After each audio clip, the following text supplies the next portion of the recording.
In Psychedelia, the end of the world is already baked into the game, and somebody is ripping the sky apart before the story even gets a chance to pretend this is fine. Pink-purple energy detonates around a shadowed figure, then two combat-ready bodies hang in a swirling vortex as the upper one reaches down like it can still grab control back. A title flashes over the chaos, 5 Prime Sin, which is a very dramatic way to say this world has already started spawning its worst problems. Then a beam spears upward, shifts from cyan to pink-red, and leaves a ruined city cracked open like the place just lost an argument with physics. Cut to Tonio, who is sitting at a desk with documents and a window behind him, muttering that all of this is to prevent the apocalypse. He is already thinking like a man trying to sandbag a flood with a teaspoon, and the next beat makes it worse. He says he became their patron, which means he is somehow steering the people this world is about to fear. Tonio grips a glowing magical artifact, and the story snaps him out of the setup and straight into the mess. He wakes in a noble's study, hears that he somehow landed in a fantasy world as a noble, and starts piecing together that this is not a dream he can just close and reopen. A servant pushes the pressure higher by telling him, early tonight, then drops the real bomb. Tonio is speaking as if he has forgotten the Palateo family. Tonio blanks on the name for a second, which is not ideal when you are apparently a second son in that family, and everyone else is acting like the paperwork was finished years ago. Tonio lands in a magical bubble bath that looks way too enchanted for a normal wake-up routine, and that weird little detail cracks the truth open for him. He realizes he is inside Psychedelia, and the title reveal hits like a door slamming on a life he no longer gets to leave. Once the shock wears off, Tonio does the most Tonio thing possible. He starts checking what tools the universe forgot to hand him.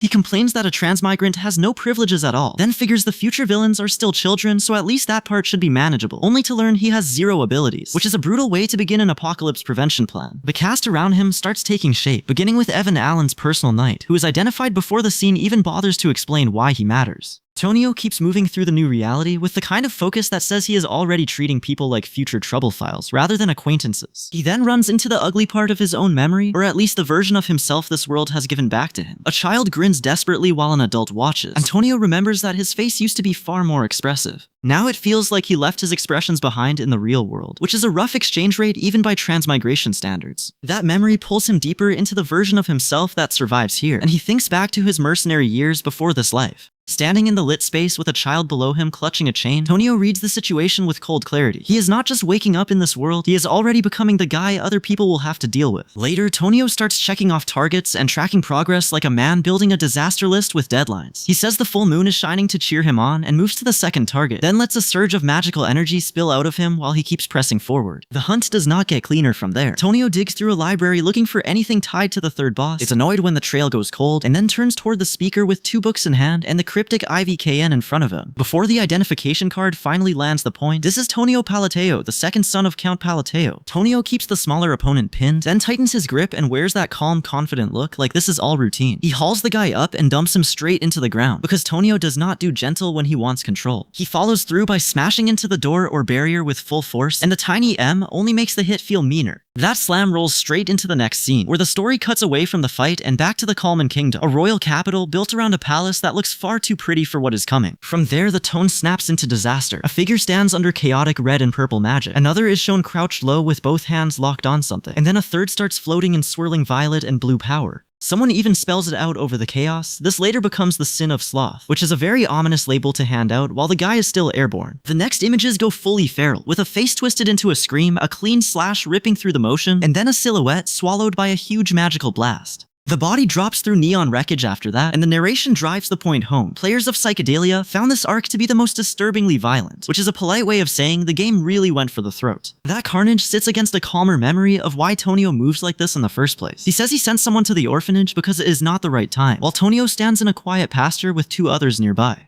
A second pastoral shot widens it out with 3 people, weapons down and posture relaxed, so the contrast lands hard when the violence returns. Then the narrative jumps to Margoth, a drug tied to misty architecture and dirty business, and the text makes sure nobody misses the point. A woman flicks power while 2 figures walk beside her, then a man starts leaping up through the city as the whole situation tilts from shady to outright dangerous. Things get uglier when one victim screams that his hand is moving on its own, and glowing chains or energy force his body into position. A woman stands in the middle of the discharge. Another victim gets dragged through a tongue impact, and then the attack completes with a slash against another body before the collision leaves damage behind. Tonio answers that chaos with clean violence of his own, cutting with a sharp slash while a woman follows with a heavy swish that looks like it could split a wall. Then she pulls purple-white threads from her fingertips, and the scene turns philosophical as someone asks whether any of this has meaning at all. Tonio stays on the ruined city below, where energy beams crisscross the sky, and the damage already looks expensive. He faces his opponent at close range, asks why they pity them, and then the fight locks into a bright purple-pink clash, with his enemy glowing hard enough to make the whole standoff feel personal. Tonio locks onto the threat mid-fight and finally understands what he is up against. The answer comes instantly in the form of a huge Fosh Dart blast that swells out and detonates with enough force to swallow everything in pink light. The explosion hangs for a brutal second, leaving Tonio and his opponents suspended together in the aftermath, tied by glowing threads like the fight refuses to let either of them go.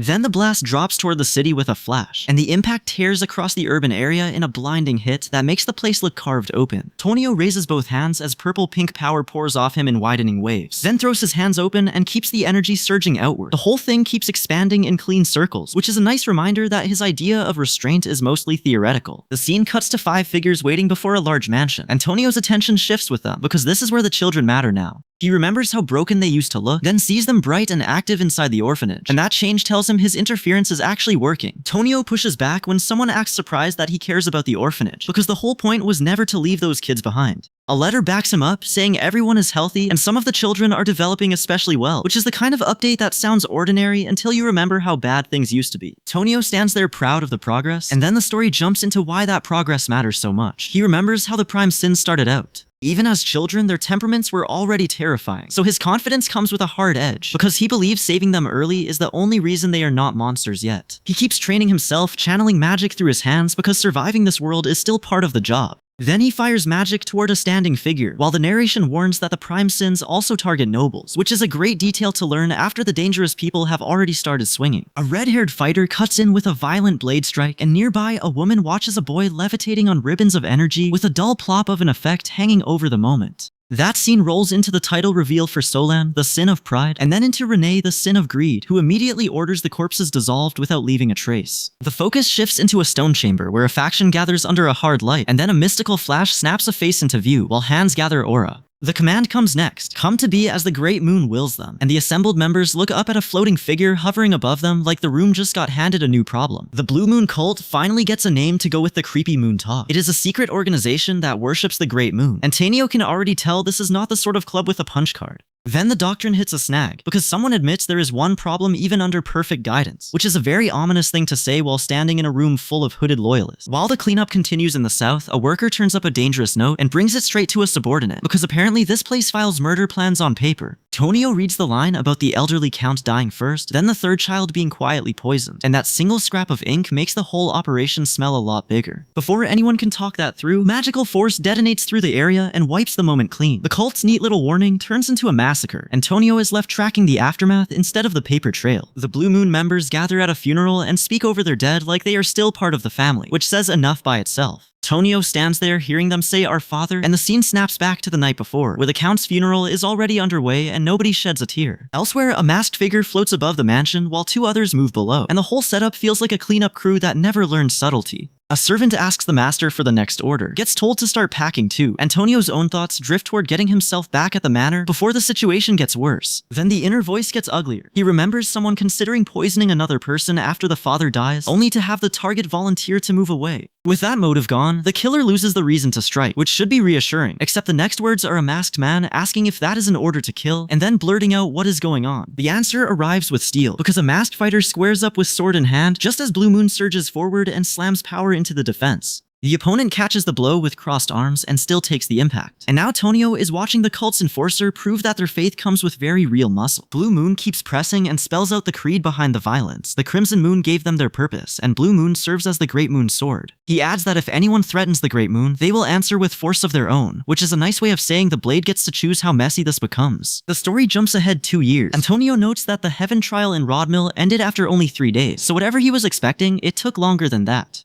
Soldiers then descend with magical aura around them. A body sits displayed in a decorative casket, and when someone demands to know if he is the mastermind who wiped out Avalon overnight, the shock finally lands on Tonio's face. Tonio jolts as the room's mood snaps tight, and the Blue Moon faction comes into focus. Assassins who leave behind a mark instead of bodies. That matters to him immediately, because Avalon did not fall that way at all, and the accusation hanging over him already smells wrong. In the dark room, the white-haired woman asks if they left any traces, and the answer is the kind of slaughter that hides in plain sight. The report says Avalon was reduced to a mountain of bodies, which is a pretty loud way to fail at being subtle. The view widens on the faction itself as armored figures and transformed killers gather, their bodies wrapped in wild aura and weapons. One of them reports back to the boss, gets the killing method approved, and the whole group settles into the ugly little rhythm of people who treat murder like paperwork. Then the next power block steps in, and the split in the kingdom gets clearer fast. Another set of dangerous followers leans into the Great Moon and its creed. The warning is simple enough for Tonio to hear through all the posturing, which is that no one in this crowd plans to let an enemy reach the Great Moon alive. Tonio snaps awake from that pressure with a start, and the room's attendants rush in while the elders immediately panic over whether he is angry. He buries himself in documents, watches them sweat through their own fear, and quietly wonders why his missing subordinates still have not shown up. 2 years of self-study have already pushed Tonio to second tier, and his mentor says it straight out before the next surge of power hits. Tonio answers with crackling spellwork, throws his magic skyward, and then funnels it into a floating arcane container, which is a very normal thing for a supposedly doomed noble son to be doing before breakfast. Tonio blasts the magical energy out with a shout, and the whole burst slams into the room like he meant to redecorate it with lightning. He stands there afterward thinking the same thing anyone with a secret apocalypse checklist would think. If this master plan lands, he can keep himself out of trouble. A martial artist answers the challenge without flinching, while the glowing figure keeps looming like a bad decision with training. Then the smack talk comes out clean and cruel, calling the other side minuscule, which is a funny thing to say when somebody's already lighting up the hallway. The story jumps to a grand ballroom in southern Asteria, where nobles gather to smile, posture, and pretend they are not all tracking each other's wallets. Tonio moves through the crowd, and when one woman startles at his approach, he keeps walking with the kind of calm that makes everybody else worse at breathing. He gets pulled into the social swirl and ends up leading the woman through the dance while the other nobles watch from a safe distance. Someone else then plants the Rogues of the East banner right in the middle of the gathering, declaring the group name loud enough to make the room feel smaller. One guest starts daydreaming about stuffing several wine bottles into a manor, and that innocent little fantasy turns out to be the cover for coercion. Tonio catches the whispering fallout as people note that the bottles came from House Valanda and Malentino, which is a very expensive way to say someone got robbed with manners. With the crowd already gossiping, Tonio notices he has become the #1 person everyone wants to avoid. So when someone comes toward him first, he stops cold and wonders who is approaching, because the answer suddenly feels like it matters a lot. The mystery resolves into a brown-haired woman from House Altia, one of the major noble houses in Asteria, and Tonio catches the reveal hard enough to freeze for a second. She glows with an eerie magical aura, and Tonio reaches out in pure shock like his brain just got hit by a bell. Later in the corridor, Tonio thinks through the meeting and keeps repeating that good things should come her way. He even says he sincerely hopes she meets someone who can help her, which is about as subtle as a marching band in a library. Elsewhere, the hidden side of the conflict keeps moving. Someone announces that Altia has approached the Great Moon, then starts relaying orders about Crimson Moon and the Avalon incident. The point is simple enough, if ugly enough, since the rest of the Altia are marked for eradication, while the one tied to Avalon stays out of the Great Moon's sight. Tonio answers a question with a sharp little, "Oh, you've heard of me," and the conversation opens into the larger threat map. He hears there are 3 masterminds of the shadows in Asteria, with Altia of the North named first, and the emblem display at the end seals the warning like a signature on a death warrant. The next faction mark comes into view, and the web of enemies gets broader by the second. Tonio hears the last name in the Shadow Trio too, the Ganonia family, the Rogues of the West, a mafia-style organized crime family, which is a lovely thing to learn while the world is already trying to explode. Tonio does not look thrilled about any of this. With the weight of future disasters pressing on him, he thinks he needs real friends for bliss, not the evil mastermind route the kingdom keeps trying to assign him. And that plan gets harder every time somebody adds another criminal family to the board. While that conversation settles, something keeps watching from outside the window, tied to the Great Moon's side of the mess. Tonio answers that with the coldest plan possible. No orders, just monitor the threat and dispose of it if it moves, because Subtle Mercy clearly missed the briefing. That thinking carries him straight into dungeon mode, and now the route matters. Tonio remembers finding this place easily in the game, then the Labyrinth of Whispers title drops in, followed by the usual warning label, solve 8 chambers of riddles if you want the prize at the end. He reaches the gate chamber from above with another figure, and Tonio recognizes the structure for what it is. Even with the reward waiting nearby, the place still looks like a trap with good lighting, and the second he says it's the labyrinth gate, the whole room proves him right. A creature lashes down with its claws before Tonio can even get comfortable. The next swipes come fast, then someone cuts it off with a hard halt, because this thing is ready to tear apart anyone who answers the riddle wrong, and the dungeon is not pretending to be polite about it. Tonio stands there through the chaos, then puts a hand on the table like he's refusing to be impressed by claw marks. His face stays calm and focused, even as the memory hits him of saving kids from illegal labor and carrying some meaningless message that still led him here, which is a weird resume even by his standards. Then the mechanism starts opening, and Tonio knows it's better to let it move than force the issue.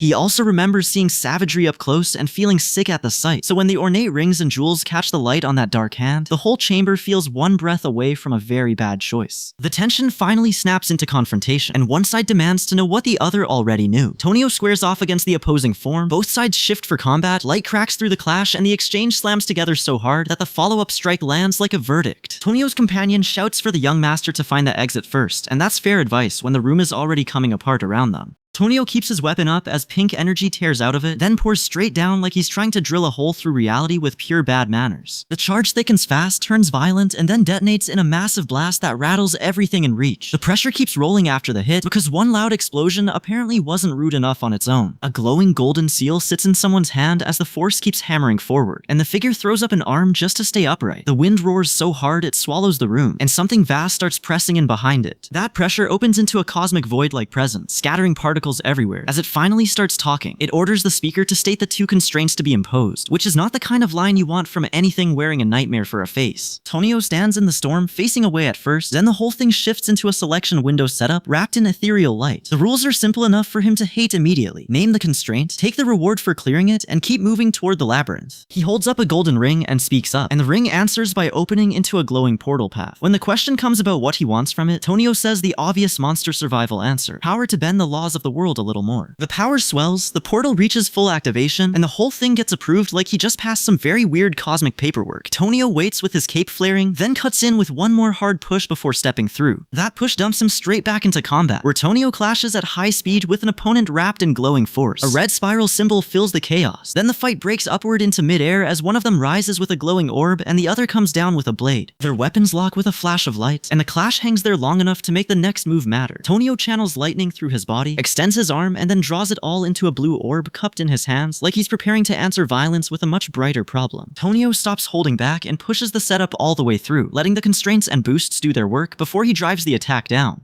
The target gets swallowed in red-pink energy and shadows, then Tonio answers from above with a blue surge that crushes straight through the opening and lands the finishing blow. With the first clash settled, Tonio immediately layers the next spell. He gathers a massive electric sphere, then sends a lightning beam straight down as the skill name, Diffraction Pierce, flashes into place. He keeps the pressure on by firing full-body lightning and driving it into the target with a brutal sustained strike, the kind of move that does not leave much room for a second opinion. The lightning keeps building around Kel, the unknown figure taking the hit, while the charge coils tighter and tighter. Then the cast detonates into a blinding blast, and the whole exchange ends with Kel still wrapped in electrical force as the energy finally burns itself out. Tonio does not get to enjoy the silence for long, because the spell has shoved the fight into a deeper chamber where the aftermath is still glowing. A kneeling caster raises a sword, pours power through it, and releases a downward smash that turns the ground into fragments and keeps the explosion rolling all the way through the descent. From the shadows, 2 cloaked onlookers finally put a name to what they just watched and confirm it is second-tier magic. The stat readout spikes to attack 109%, which is a very loud way for the fight to say Tonio's setup is working exactly as intended. Tonio keeps the chain going by floating in blue magic, while the ability display shows collapse, clamp, accelerate, and rebound all stacked together at level 27 power. He raises a hand, feeds green aura into the cast, and uses the boost to push Chain Lightning forward for what amounts to 5 turns, which is a ridiculous amount of time to let one spell keep bothering people. The spell slams out with full force, and the opponent reels as golden light floods the space around them. Tonio has clearly caught them off guard, and with Accelerate plus Rebound active, he is already turning the hit into the next problem. Each line of the skill display actually changes the spell in real time, and Tonio rides that rule like he built it himself. He slaps his hand onto the stone, the inscription wakes up with the name of the doomed coward Falloff, and a single tap turns the whole surface into a loaded gun. The ground answers with a red-pink blast that writhes up like it wants a body of its own, and the little figure standing against it raises a sword anyway. Then the reveal lands. This thing is the Radiant Emperor, the Great Falloff, which is a very dramatic title to earn while being this upset. Tonio's magic keeps surging upward through the city structures, then snaps into a scion wave that makes the whole place look like it is trying to cast a spell back. He is already tied to whatever got built here, and the people watching him start realizing there is more going on than a random burst of power. That suspicion hardens fast when Queen Bloodia, a figure that should live in history books, shows up as his servant. Someone finally says the quiet part out loud. Tonio is unfathomable, and the next voice sounds ashamed because it has been obeying blind orders instead of thinking for itself. The pressure spikes again as a face comes into full view, and the fight answers with a magenta attack, loud enough to stop the room from pretending this is under control. Then 2 dark figures drop through the moonlight, and the scene swerves from raw power into a much messier human problem. Inside the mansion, a woman steps into the corridor and thinks about the chilling emptiness in his eyes, while Tonio and the others react to the idea of a boundless abyss like they just heard the bill coming due.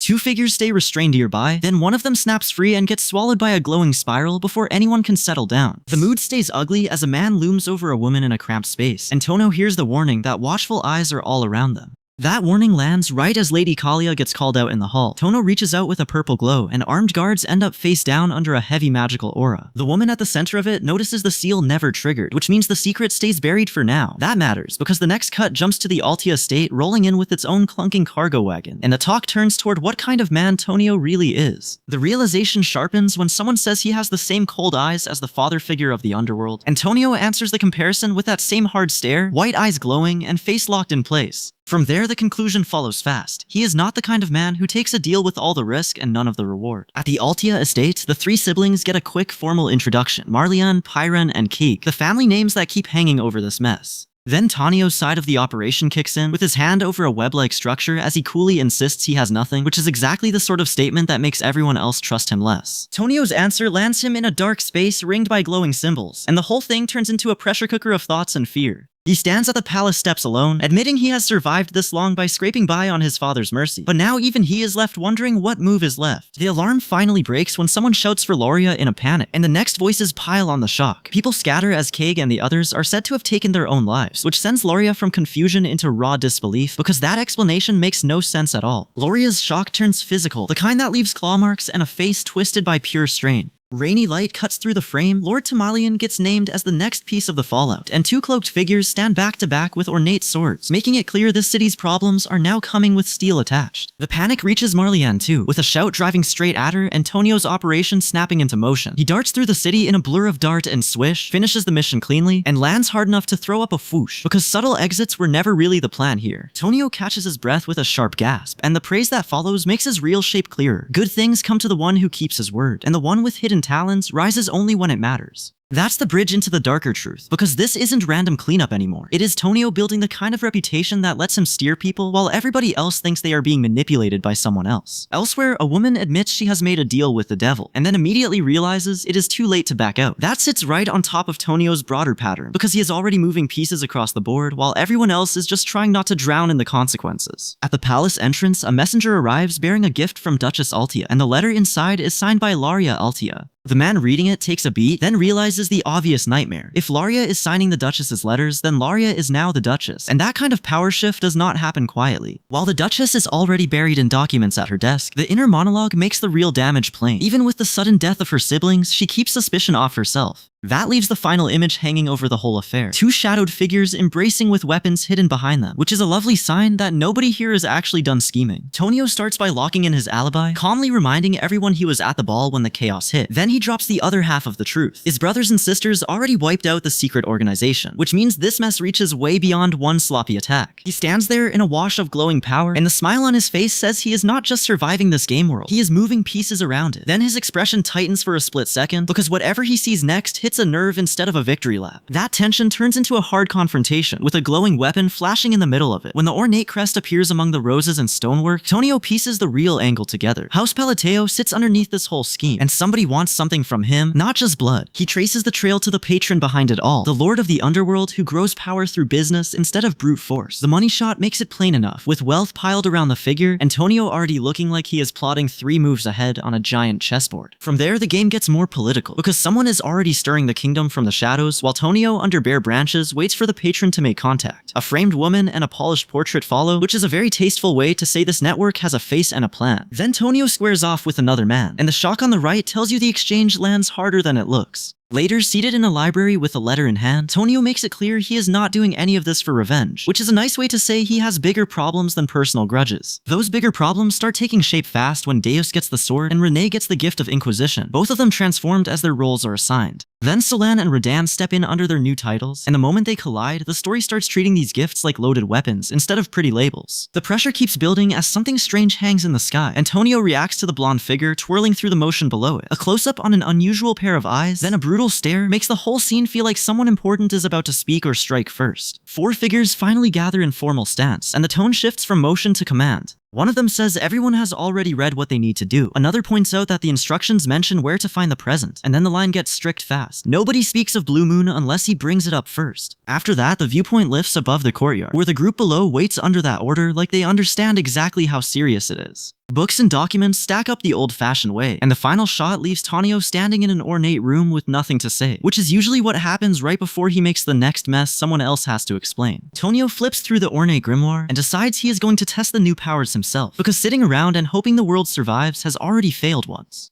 Nearby, two people hold matching blue-bordered books in an office-like room, which makes the whole thing feel less like a secret ritual and more like the paperwork wing of disaster. Then the magic starts moving for real. One figure channels energy through a staff, and a blue orb with a pink core blooms out of it, while Tonio watches the reaction turn ugly. When someone trembles and complains that those who hide from radar cannot be investigated deeper, the message lands plain enough for him to hear it as a warning, not a suggestion. A pink-robed assassin cuts in with an explosive burst at a dark figure, and Tonio answers that kind of threat the only way he can, by stepping into combat with a glowing weapon and getting ahead of the attack. His logic is blunt. If he approaches them first, they have no reason to come after him, which is a very heroic way to describe walking straight into trouble. He keeps the momentum going by sitting with a companion and holding a stack of gold-wrapped items, then checks the skill ladder where Swordmaster sits above Sword Expert and Sword User, with Tonio landing at Sword Expert. That ranking matters fast, because it tells him exactly how much room he still has to grow before the next ugly fight starts chewing through his plans. News hits the authority figures that someone has returned with amazing information, and Tonio's hand flares with a magical symbol as the system gives off that sharp TSS crackle. Right on cue, three warriors smash into each other in a storm of red and blue energy, and the whole city-sized mess starts looking less theoretical by the second. One fighter swings a huge golden sword through yellow fire, then lands a cross-shaped strike strong enough to make the title Master Knight sound like it came attached to a very expensive headache. Another warrior straight up announces that he defeated the fourth sword in a duel, which is the kind of sentence that changes reputations faster than any speech ever could. That victory rolls into the episode framing. Main episode 3 opens with a temporary party member joining, though the note also says he leaves after the episode, so this one is already on borrowed time. Then the scene introduces REIHAA, and Tonio gets dragged from pure battle math into the kind of cast change that usually means somebody's past is about to matter. The view widens to central Cartham, the capital of Caliburn, lit up like the city itself is trying to look innocent. A soldier braces a massive sword before the cathedral and huffs out a strained HI, and Tonio can tell this place is carrying enough pressure to crack if one more secret gets shoved inside it. Inside that pressure, someone laughs from a window while another figure watches a newcomer enter the cathedral floor and realizes something important has just shifted. Then a woman appears in elegant white robes. Her hand glows with power, and Tonio gets yanked straight back into a memory of losing everything to Dark Ones before he drives a glowing sword into them instead. A document changes hands between a man and a woman, and her question about why this is so sudden makes it clear this is not random court chatter. Then a ring sounds at a glowing doorway, and the whole exchange feels like the kind of formal summons that ruins a quiet day on purpose. From there, the scale jumps hard, with a tall figure literally stepping over a much smaller woman, and the power gap is not exactly subtle. A man then pulls a woman into an embrace from behind. Wings or a cloak spread wide behind him, and the emotional temperature spikes before the next close-ups even hit. Her face says the rest. First she looks stunned and tearful, then she breaks into open crying, and whatever was said before this has clearly landed deep. The scene keeps tightening as a man kneels on a grand staircase to support her, then the two face each other at arm's length with their hands touching, and finally their fingers stay clasped close to their faces like neither of them wants to let go first. The stretch ends on a new threat angle, with a masked swordsman settling into a combat stance while a girl watches from the ground. Tonio's days keep turning this way. He gathers books, ranks, allies, and warnings. Then the world answers with another blade drawn from the shadows. Years before all this, Tonio looks back on the help that kept someone alive after the worst of it, with medicine packages and financial aid quietly showing up when things were ugly. That support came through a man who swore on his name to keep her safe, so the whole memory lands less like charity and more like a promise someone actually intended to keep. That is also when Tonio realizes how little anybody really knew, because even Yudian only understood that he suffered at the hands of Shadow Goat. Then the truth peels open in red lettering, and the thing called the Great Moon rises into the story with a shape that makes the old fear feel suddenly very real. Tonio admits he never understood Yudian's worry back then, because he still treats the whole thing like a sword problem instead of a person problem. But the answer is brutal and simple. A sword should not think, and the one carrying that sword was the fool for missing what she really was. That realization comes with a blessing hanging over it, promising that good things will come her way. A beat later, Tonio is back in the middle of the mystery, hearing Deus and staring at the old sword incident, where the blade moved on its own, which is a pretty strong sign the weapon had plans he did not. Tonio then pushes deeper into the truth behind the moon cult, channeling power as the warning lands that he will soon come to realize why devotion to the Great Moon matters. The line keeps going until it finally snaps into place. This is not blind faith, this is a deliberate choice. And the face behind it flashes with blue eyes as the solar eclipse burns overhead like a bad omen with excellent lighting. Years later, in the same tightening world, a whole body of uniformed soldiers fills a vast chamber while a cloaked fighter squares off against an armored one. Solar Eclipse is being organized for an expedition, and somebody clearly thinks this trip is the stepping stone to greatness, which is a very confident thing to say right before sending an army north. The planning turns into raw power next, with a hidden hand gripping a glowing purple object and another figure raising a bright sword staff as if the room itself owes him respect. Their leader answers by lifting a sword for the watching soldiers, then standing alone in flowing robes with the blade lit up, which is a dramatic way to make an org chart feel like a religious event. From there, Solar Eclipse sets off north to fight the barbarians, and the crusade moves from theory into motion. Tonio has already seen enough to know this is the kind of march that reshapes the whole board, so he keeps studying, casting, and tightening his grip on the people and powers that can still be steered. Tonio watches the spell rules click into place, utterance magic works, but only if he keeps the phrases compatible, avoids repeating himself, and stops before the limit. That matters fast, because the library research says even the documented places barely explain it, so he is not learning a neat classroom trick, he is learning a language that bites back if he stumbles. Once someone starts channeling mana, the whole thing turns physical in a hurry. A mage pulls the power together with glowing hands, lifts a lightning beam straight up, and keeps shaping a sphere while speaking the incantation, then seals it with a sharp clamp like he just locked a door on the spell itself. Tonio sees the result clearly now. The caster stands inside the effect, rises with it as the spell expands, and the target gets swallowed by the closing impact. A second burst follows right after, with blue-white lightning cracking across the field and tearing through the air in a way that makes the room look personally offended. Then Tonio pushes the method harder, and the energy answers with surging tendrils, a glowing orb, and a giant hand made of light hanging over the fight. The blast keeps building through teal lightning until the technique finally hits full display, because apparently the spell had to introduce itself before it could wreck anything. Tonio stands before a massive cyan discharge and keeps moving anyway, while distant figures watch from an arched doorway, and the whole scene starts feeling less like training and more like a warning. Then the focus shifts with a hard jolt into Palateo Manor, where Kalia appears in the drawing room and says she is coming here today, which immediately makes her sound like someone who does not ask permission to enter a problem. Kalia says she came to uncover Count Palateo's true intentions. Antonio latches onto the more dangerous question, who is actually holding the cards that can deal House Genonia a crushing blow?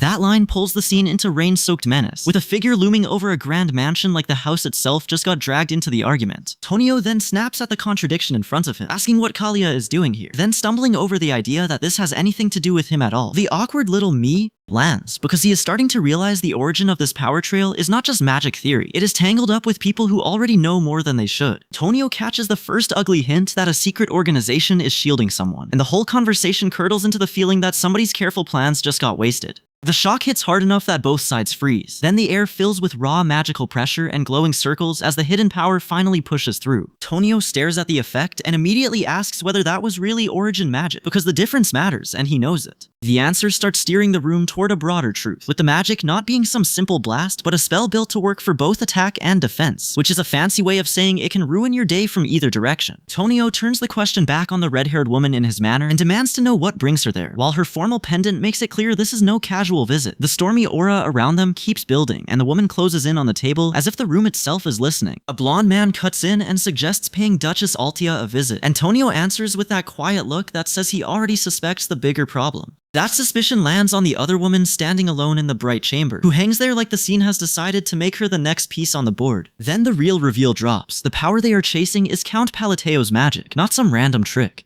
Tonio corrects the first reading, asks why everyone reacted so sharply, and the answer is the kind of thing that makes the room go cold. Because origin is magic that etches its own laws into the world. The explanation hits, and the magic starts behaving like a bad idea, refusing to die, building in darkness as Tonio manifests with huge red wings and drops through a vortex into a nightmare of unstable force. He ends up facing a twisted magical creature or altered form while the spell collapses around him, only for the impossible to happen anyway, and the magic to take shape despite the collapse. As the sequence finishes, the woman and her companion emerge and call it an impossible feat, a true miracle, while another figure's eyes flare cyan, and then the same figure roars under a red energy field. The whole thing makes the kind of impression that sticks to the walls, because this is not normal power anymore. It is something old and dangerous waking up. That wake-up call comes with history attached. The speaker says the researcher was praised for work on Forgotten Era magic, then urgently demands attention before delivering the warning nobody wants to hear.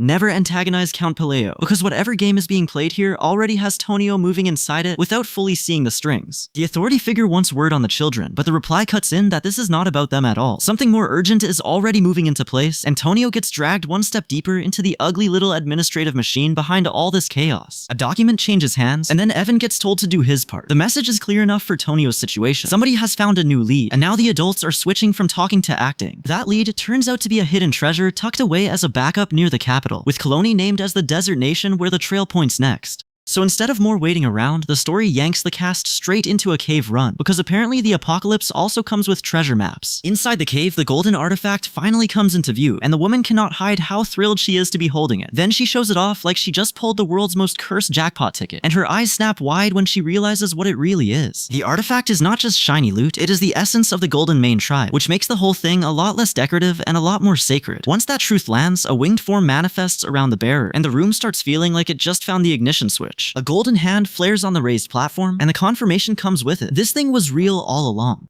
Tonio can see the power wake up in stages. As golden fire surges out, his body locks into a full stance, and the energy keeps building until even his hair is whipping around like it wants in on the argument. The transformation peaks in a column of gold and then snaps over into electric force, the kind of body glow that stops being a flex and starts being a threat. A massive set of golden claws tears through the moment with a devastating slash, which is a very dramatic way to announce that somebody has become a problem. Over the burning symbol, the mission finally gets spelled out. Bring the scattered Golden Mane tribe back together and restore what they lost. Then the word "and" hangs there like a blade over the next reveal, because this power-up clearly comes with a second sentence nobody is ready for yet. The figure rises with both arms lifted and stares up at the great moon, making the loyalty behind all this painfully obvious. He finishes it with a hard promise to get started, and just like that, the sacred ritual turns into a marching order. Tonio's own fight then slams into view as the Golden Flash Kid tears into armored knights in a burst of raw light. That is the same kind of power that gets people labeled future monsters, so Tonio's little project of grabbing them early suddenly looks a lot more necessary than polite society would like. From there, the whole thing shifts again, because the next question is not about battle, but about where the tower fits into all this. Someone points out that the Arcane Tower was not mentioned in advance, which tells Tonio the information trail is still incomplete and the board is bigger than the first map suggested. The scene widens into Lartania, the labyrinthian city, where robed figures stand across layered balconies, while magical artifacts sit out in the open under a wash of arcane light. Tonio also gets the practical side of the place. The city's center is dominated by a tower ruled by no one, and in the southern corner sits a secret appraisal shop, the sort of place that hides in plain sight and still expects a fee. Tonio follows the trail into a secret appraisal shop called Oculus, and the name lands like a clue he should have had earlier. The place immediately feels bigger than a storefront, with one more sign that Lartania's hidden machinery is already moving without him. Inside, a woman holds an ornate magical artifact that clearly matters more than its polished surface suggests. She says it comes from the Great Moon, which tells Tonio this is not ordinary loot, but the kind of object that drags cults and trouble into the same room. Tonio looks back on everything he has already done for Lartania and realizes his own information trail is still full of holes. When the woman snaps at him about what appraising has to do with slaughtering the Dark Ones, the whole exchange makes it obvious this shop is sitting on top of a much nastier story. A woman crosses the city with a briefcase while soldiers watch her pass, and Tonio's attention locks onto the object in her hands. The artifact flares red and orange under chains, and he feels the warning bell go off because this thing does not behave like anything in his memory. Tonio keeps analyzing it and hits the wall. Its true identity does not match the archive, then flat out does not exist in the records at all. That missing entry matters because the moment the archive fails him, a massive blue surge bursts out and the counter drops to 0 out of 500. The golden artifact catches in her hands as its power lifts her up and the thing finally snaps into a fully ornate form wrapped in white and blue aura. She activates the bond, raises it overhead, taps it to seal contact, and declares herself blessed with the Archive of Antiquity, which is a very fancy way of saying Tonio has stumbled into a relic that is choosing its owner. Both sides reel from what just happened, and one of them is already warning the other that pushing her any further is a suicidal hobby. Then the scene cracks wider. A winged figure steps through bright blue rifts, pushing a time rift problem to the front, because the old bargain clearly was not the only thing threatening this place. As the blue-haired figure sets the condition that House Palatio loses everything if they fail, Tonio gets the ugly arithmetic of the crisis.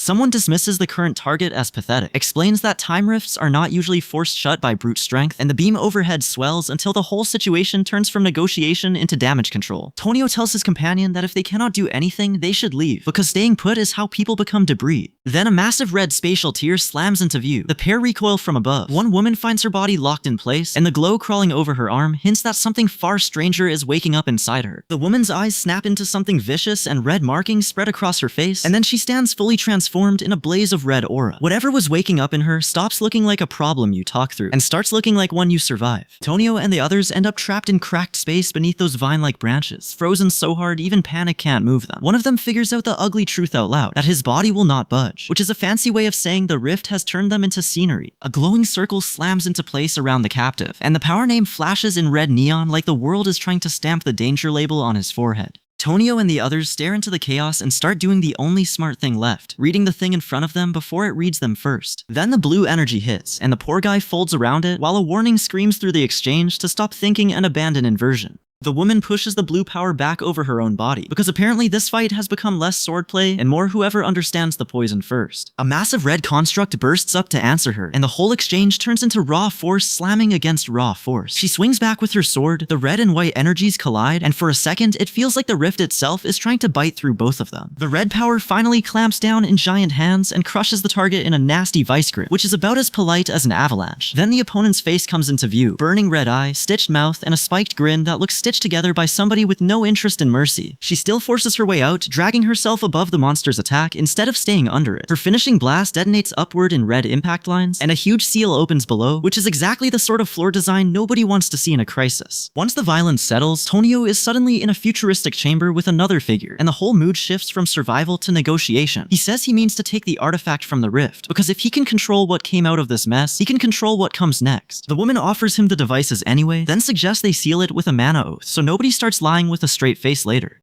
Glowing chains snap into place between them. She gets hauled up by the oath bonds with a sharp clink, and Tonio grins like a man who just won a promise on the cheap. She explains that the bracelet's gems absorb atmospheric mana and store it, so this is less jewelry and more portable battery with manners. Vian then cuts in with her own goal, saying she wants magic research and self-protection, not frontline combat, and notes that her reaction was similar to Kalia's, which is a neat little reminder that fear and caution travel together. At the Altia estate, Kalia sits down with Tonio's side of the conversation over tea, and the whole thing feels polished enough to cut with a knife. The carriage, the mountain estate, and Kalia's gem pendant all sell the same message. This is where noble deals get made before anyone raises a sword. Inside the elegant room, the women relax enough to admit they can talk without worrying about rank or authority, which is rare enough in noble circles to deserve its own miracle. That easy mood makes their earlier emotional exchange at night make sense, because they are not just trading etiquette, they are building trust. Then the conversation turns serious when they examine Count Palateo's letter and the little cluster of artifacts beside it, and the polite words start hiding sharper ones underneath. They read it as an apology on the surface, but it keeps pointing back to multiple nobles and Duke Falayan, so the real message is plain enough. The noble faction is moving, and everyone in the room knows it. One woman immediately jumps to the cleanest solution, which is to eliminate the faction members, and the other half finishes the thought with a nervous little "them all," as if that answer came out faster than she meant. Tonio's world does not do small politics anymore, so the only choices left are the noble faction, the royalists, or some brand new camp built from the wreckage. That faction talk naturally spills into the next layer of control, because once people start using oaths and letters, they also start hiding how they move pieces around. A man presses Kalia on an oath that keeps her from speaking about how he did it, and the answer lands like a locked door clicking shut. Right after that, the calm blows apart in a building-shaking boom, and whatever was being discussed gives way to raw magical force. A male caster throws up a glowing blue hand and starts talking about the sigil of the corrupt, then pushes deeper into utterances so he can squeeze out more magic each day. He writes the rules down like a lunatic doing bookkeeping, adding limits for incompatible utterances, repeats, and how many he can stack before the whole system bites back. Then the word size detonates into a huge magical change, which is exactly the sort of thing that makes a grimoire look less like a book and more like a loaded weapon with notes in the margins. The explanation keeps going. A curse is defined as a ritual from the East, performed either on yourself or on someone else. From there, the logic of power becomes painfully simple, because every boost now comes from compensation or faith, not wishful thinking and good posture. The scale widens again as magical power starts moving over the city, with a staff-like force manifesting above the skyline and energy being summoned, channeled, and driven downward.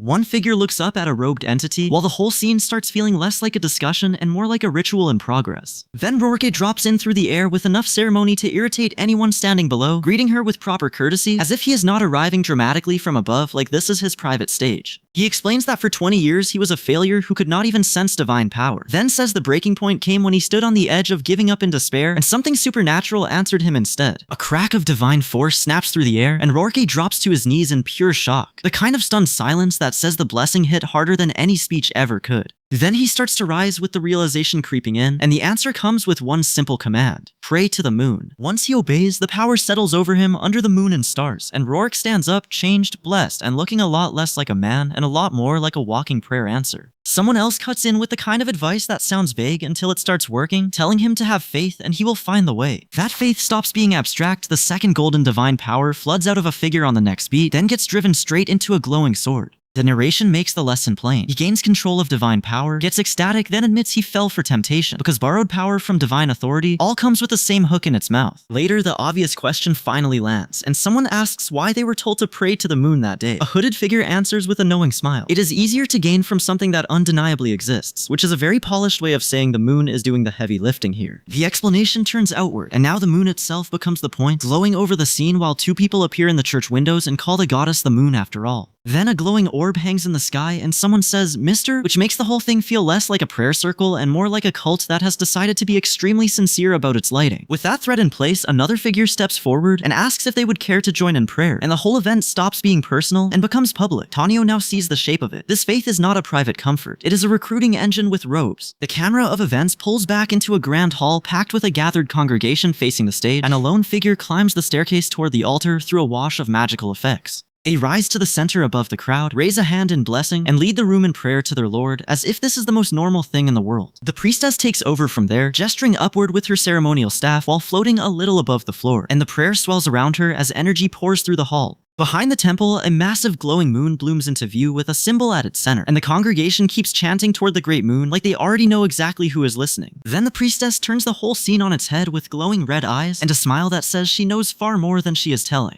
The full reveal names her as Yushin Blodia, nun of the Holy Kingdom of Rosario, which is the kind of title that sounds holy until you notice how much trouble is standing under it. The mood shifts again as someone lies in bed, clearly trying not to be upset, and a parent points out that raising 5 kids means only the eldest ever notices the work. The parents insist they are fine anyway. Then the last line lands out of nowhere. He has become a pirate, followed by a cheerful, breezy hello from the pirate himself. Like that explains everything, and somehow it does not. The pirate keeps it simple. There is no shortage of information about Solan and Deus, which is his way of saying Tonio's little research network still works. Right on cue, the story flashes to a fierce fighter crackling with electrical power, then to the pirate bragging about the Lion King and his 41-win record, because this world loves handing out titles like they came from a vending machine. That boast immediately runs into a nightmare with a huge maw and light flaring from its mouth, and the next swing catches the lion mid-air while the whole team scrambles just to keep from getting flattened. The pirate answers by lifting a magical banner stamped with an astral circle, as if a flag can bully fate into backing off. He then announces that the 5 prime sins are waking up, and for a second he sounds relieved that Deus is no longer the problem. Tonio does not get to enjoy that comfort, because the next line cuts in flatly. The situation is not that simple. That warning pays off fast when a city appears to be flooding from above and someone recoils in horror, yelling that this cannot be happening. The pirate's trait turns out to be enemy detection, and the twist is that he is also a seaborn, one of the few on the continent who can move freely in water, which makes his next job sound almost polite when Tonio suggests he become a treasure hunter. The explanation keeps widening the pressure. All the captains are superhuman, so a normal brawl was never going to settle this cleanly.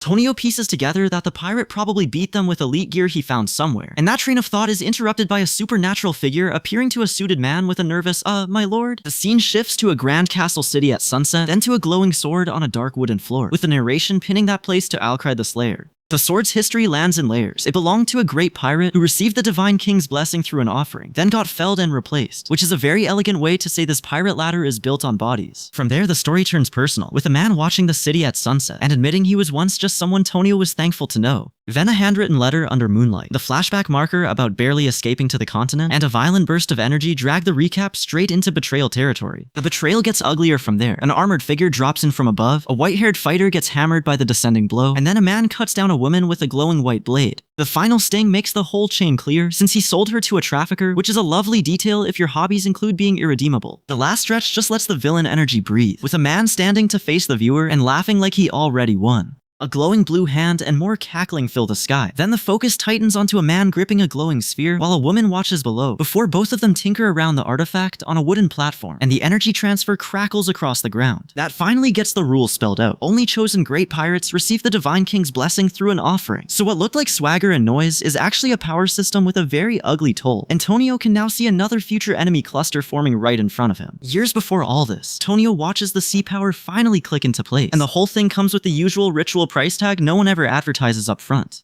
A hand rises from the water clutching a glowing blue crystal, the kind of reveal that makes it very clear this blessing did not come from good intentions. The power blooms outward from there, turning the user into a living conduit as blue energy surges up and a ring of figures lifts into a dark red vortex. The explanation lands hard. This strength comes only through a sacred ritual, and Seaborn Flesh gets paid for it like some grotesque subscription service. Tonio catches the next part of the story through the rage behind it, as the speaker spits contempt at the filthy animals and blames them for tearing at his parents. He then names the 7 Seaborn and turns with enough fury to make it obvious this is not just doctrine, it is revenge dressed up as faith. That anger tips into a full transformation, and the figure merges into luminous power before standing there with glowing eyes like a walking warning sign. The Great Moon has clearly given him something real, and now Tonio is seeing how that blessing and that grievance feed the same monster. The other man freezes at the implication, shocked that anyone could know his secret story, because he never told it to a soul. Then the realization hits, and the room tightens around that confession, as if the Great Moon itself just shoved the truth into Tonio's hand. Tonio reacts fast enough to keep the opening, launching into the air with a burst of force and crashing a combined strike into his opponent before the moment can slip away. That is the kind of reply that turns a conversation into a warning label. With the clash still hanging in the air, the scene cuts to the hidden meaning behind it all. Tonio pauses and asks whether everything was intended from the start.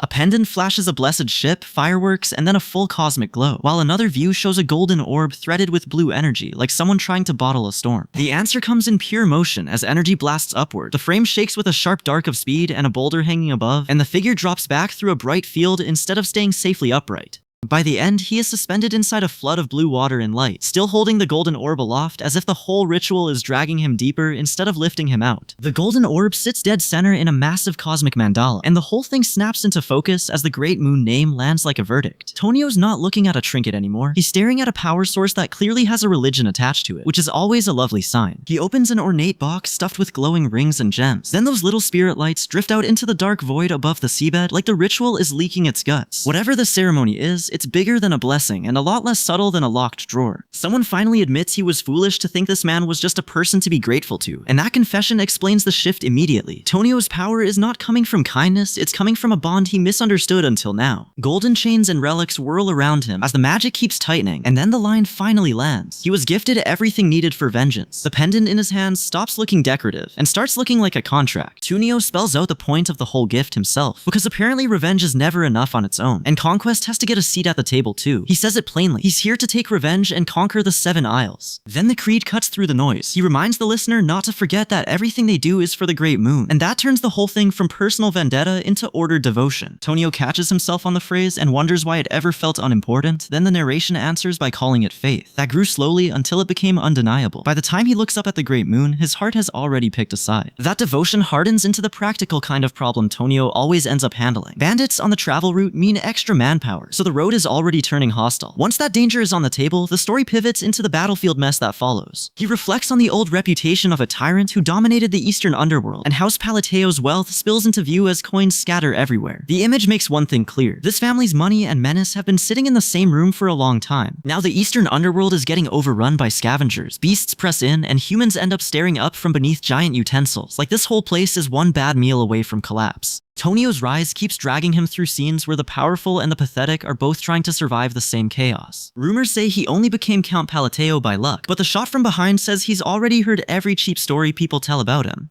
He answers that attitude by treating the sniping like childish noise, which is fair considering they're going after a man with a lightning backdrop and a sword problem. Then the names of the 3 villains finally come into play, and the scene stops pretending this is just idle trash talk. The 2 targets are furious and hurt, and the whole exchange turns into the kind of petty, heated argument that usually ends with someone eating floor. They keep pushing, saying they wish they could just smack the victims themselves, and the insult lands like a cheap shot with no weight behind it. The real anger is that Evan was absent when things went bad, so now the blame starts looking for a person to stick to. The taunts turn meaner as they mock Evan's so-called underworld army and list every failure they can spit out in one breath. Carriage abandoned, empire mishandled, no money, all worry, which is a rough resume even before the snow gets involved. That whole exchange cuts straight into the aftermath. Multiple armored warriors lie dead on the snow, and the battlefield is quiet in that awful way. That means the fighting already decided everything. Tonio's world keeps proving the same point, which is that the people he moves against do not stay theoretical for long. A wounded warrior staggers in the snow and can only gasp out a pained before cursing the people who did this to him. He calls Caliburn's knights dishonorable dogs, and that tells you everything about how badly this ambush went. The fight is already in full swing now, with a dark armored knight crashing into a barbarian swinging an axe while fire and magic tear through the melee around them.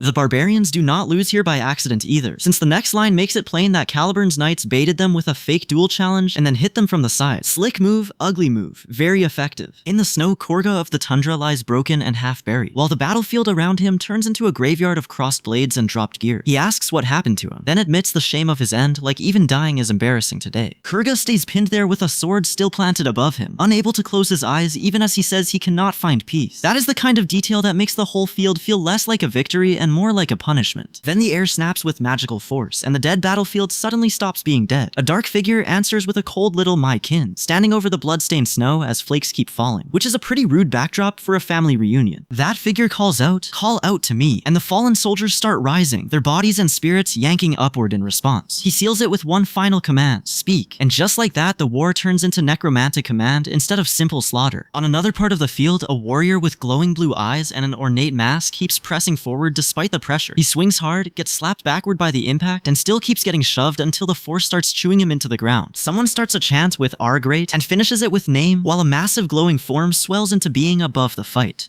The thing answers with a soft "yes, my child," and the promise that what was spoken is going to come true, which is exactly the sort of sentence that ruins everybody else's afternoon. The thing bares its teeth, and the smile on that face makes the whole ritual feel less like a blessing and more like a threat with manners. Then it keeps talking about wishes coming true, which is exactly the kind of line that sounds nice right up until the dead start listening. The convoy pushes down an autumn forest road, while Tonio cuts in with gamer common sense. Don't feed trolls, and the big one is the only real problem. He lays out the strategy because if you know the monster's habits, you can spend less time panicking and more time not getting eaten. Over a meal, the talk shifts to an artifact and the fact that the partnership is really just the two of them holding the line together. From there, the conversation turns to the underworld, and the plan to expand into it moves from talk to intent in the same breath. A warrior carves through the fight with a weapon that leaves blood streaks behind it, then shouts that monsters are incoming. The warning lands a second too late because the red-eyed things are already charging. The swarm crashes in, and the fighters meet it head-on while the female warriors hack into the front line. One fighter lifts a purple crystal weapon toward the sky and fires, and the blast punches the battlefield so hard it nearly forgets which way is up. Out of the wreckage, a demon starts to take shape with crystal fragments hanging around it like the fight just got promoted. More demons fully manifest in the arena, and now everybody has to deal with the part where the enemy count stops being funny. Amid the drifting debris, a crystalline creature surges up and slams one target downward hard enough to make the impact echo. Then the claws come out, raking across the field in a cascading series of strikes that turns the whole ground into a bad place to stand. The defenders answer by tightening into a concentric shield around the light source, holding formation instead of scattering like amateurs. That buys just enough space for the next phase, where a warrior raises a staff beside a towering figure and mutters, "There," because the size of this problem is getting disrespectfully large. The ally braces under the force while the other side starts to compress power into a fist, squeezing the attack down until it's ready to detonate.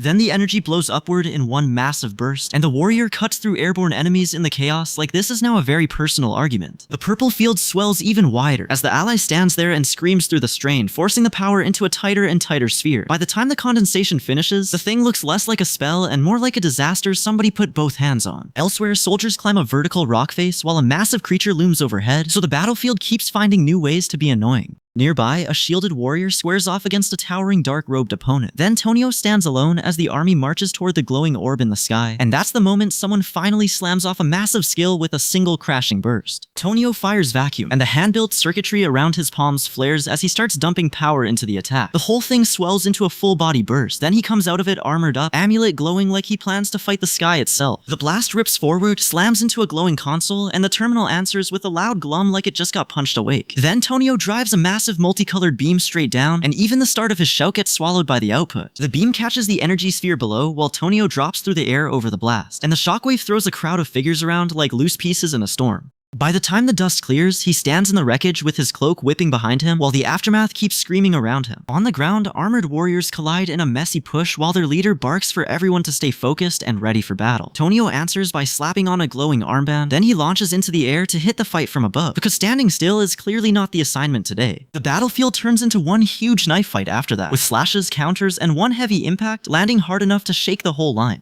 A massive explosion rolls through the chaos. The counterattack keeps carving through, and when one fighter finally braces against the incoming blow, the next hit leaves the opponent critically wounded. That kind of force pulls the curtain back on the bigger problem. Outer God Descent is a bizarre phenomenon, and the damage is already spreading past one battlefield. Cloaked figures stare over a ruined city as the outer god fully spreads its wings. Then its cosmic fragments start appearing over the land, while the warning lands plain and ugly. Outer gods are about to descend upon this land. Tonio clamps a hand to his head and keeps asking why the children did not become the prime sins. Then he pushes harder and demands what the real problem is. He is still wrestling with that question when two cloaked figures stand over people in an autumn clearing, and more fragments start forming on the ground like the answer is getting worse by the second. Tonio finally says it out loud. At this rate, heads are going to start rolling soon. That warning hangs in the air as House Rothashi comes into view. Then a tall formal figure looms into frame and a man with a slight smile answers with a flat me, which is never a comforting way to enter a castle. The mood around the room sours fast, and even the onlookers can tell the angry man is one bad second away from snapping. That tension matters, because once fear starts leaking into a noble hall, everybody in it starts pretending they planned for this. Out in the autumn clearing, two caped figures stand over smaller frozen targets like they already own the ground. Then one man flicks his hand, the wood creaks, and the whole exchange turns ugly in a hurry. He keeps pushing the other side back and smugly calls it magic, which is a nice way to say he just changed the rules mid-argument. The ground answers with a rupture, the crowd jolts, and now everyone is asking what they just walked into. 4 people rush in at once with urgent questions, but the memory of that earlier spell boom is already doing the real work. They start measuring the power, realize it blows past second tier, and then have to admit it is even beyond their own third tier limit, which is a very awkward math problem to face while panicking. Tonio stands alone in the charged air and watches the whole thing harden into a pattern. The red aura flares. The truth comes out that this guy has been hiding a ruthless, vicious nature all along, and the room's little crisis starts looking like a deliberate design instead of a tantrum. The men latch onto each other like that might stop what is coming, and Tonio immediately weighs whether he should erase them for good. He decides it is too much trouble, while the masked man, brushing off their fear, acts like their panic is free entertainment. Instead of rushing in, the masked man sharpens his hearing with mana and listens. That is when he catches the real problem. They are not just squabbling, they are trying to build their own faction, which means the old alliance is already cracking from the inside. He knows masterminds do not mix cleanly, so he stops worrying about the partnership surviving. Then he crushes the pastry in his hand, because nothing says this alliance is done like reducing dessert to crumbs before lunch. The next reveal lands the real blow. The head of their faction is neither of the two men standing there. That shifts the whole board, because now Tonio is not just watching rivals split, he is tracking who actually pulls the strings. Count Palateo appears while eating, and the name finally gives the power in the room a face. Lightning crackles around him as the atmosphere goes from tense to openly dangerous, because this household does not do quiet introductions. Tonio reaches the grand hall and immediately gets watched by 2 others, which is usually a sign the conversation is already losing its innocence. Count Palateo gestures with that confident look people use right before they make everyone else regret showing up. Then Lady Genonia gets framed in elegant detail, and the line about her being just a couple times is enough to make the comparison feel like a threat more than a compliment. Tonio follows that with a monstrous display, and the whole social game starts looking a lot less civilized. An elder then takes hold of a young character's arm in a way that reads almost affectionate, which is exactly the sort of gesture that makes political rooms feel worse, not better. It is control dressed up as warmth, and everybody in the hall can feel the difference. A purple-haired man leans in from above and admits he came out of jealousy just to see the target's smug face. Dion asks how the achievement happened. The answer comes back in disbelief, with the other man repeating the question like he cannot believe anyone had the nerve to ask it out loud. The purple-haired man pushes one last step further and asks if the other side is from the Asteria kingdom. That lands like a test, not a greeting, and it keeps the whole scene locked in the same fear Tonio has been watching spread through the elite. The flustered man snaps back that it is not what the purple-haired fool thinks, and the whole exchange stays ugly because nobody here is really talking about feelings anymore. The purple-haired man just keeps prattling about his own looks and charm, which is exactly the sort of confidence that survives only until someone swings first. The women at the event finally react, and the purple-haired man immediately starts taking swings at their looks too, telling one to fix her figure and sneering at another woman's nose. Then he squares up to use his charm ability, striking a pose like the room should thank him for the performance. It backfires instantly. A woman shuts him down, says she has to rethink any marriage talk, and plants a hit on him so fast that his bravado dies on the floor where it belongs. With the mood cracked open, the talk turns to marriage being halted for reasons nobody wants to say out loud. Antonio keeps watching from the side with a drink in hand. He sizes up the target as a lucky brat with no real ties, then coldly decides he would make a fine outlet for stress, which is a horrifying way to describe a person over 1 cup of liquor. Some young man gets thrown down and swears it is not true, but the damage is already done. A masked observer files it away as another interesting turn, while Tonio and the men around him keep taking in the room as if they are all watching pieces move on a board. Then Count Palateo drops in from above, and the atmosphere tightens around House Palateo, the noble family tied to narcotics and prostitution that already makes the court whisper. One voice warns that once Altia and Ginonia step fully into politics, Count Palateo's position as their leader becomes overwhelming, and that is the kind of sentence that turns a banquet into a threat. Tonio sees Count Paleto's power symbol up close, and the man answers with a surge that makes the room feel smaller around him. This is not just a father walking in late, it is a whole house announcing that it still has teeth. Elsewhere, Alan gives in to temptation and walks off with 2 magical artifacts and potions, proving once again that "don't touch that" is not a language everyone speaks.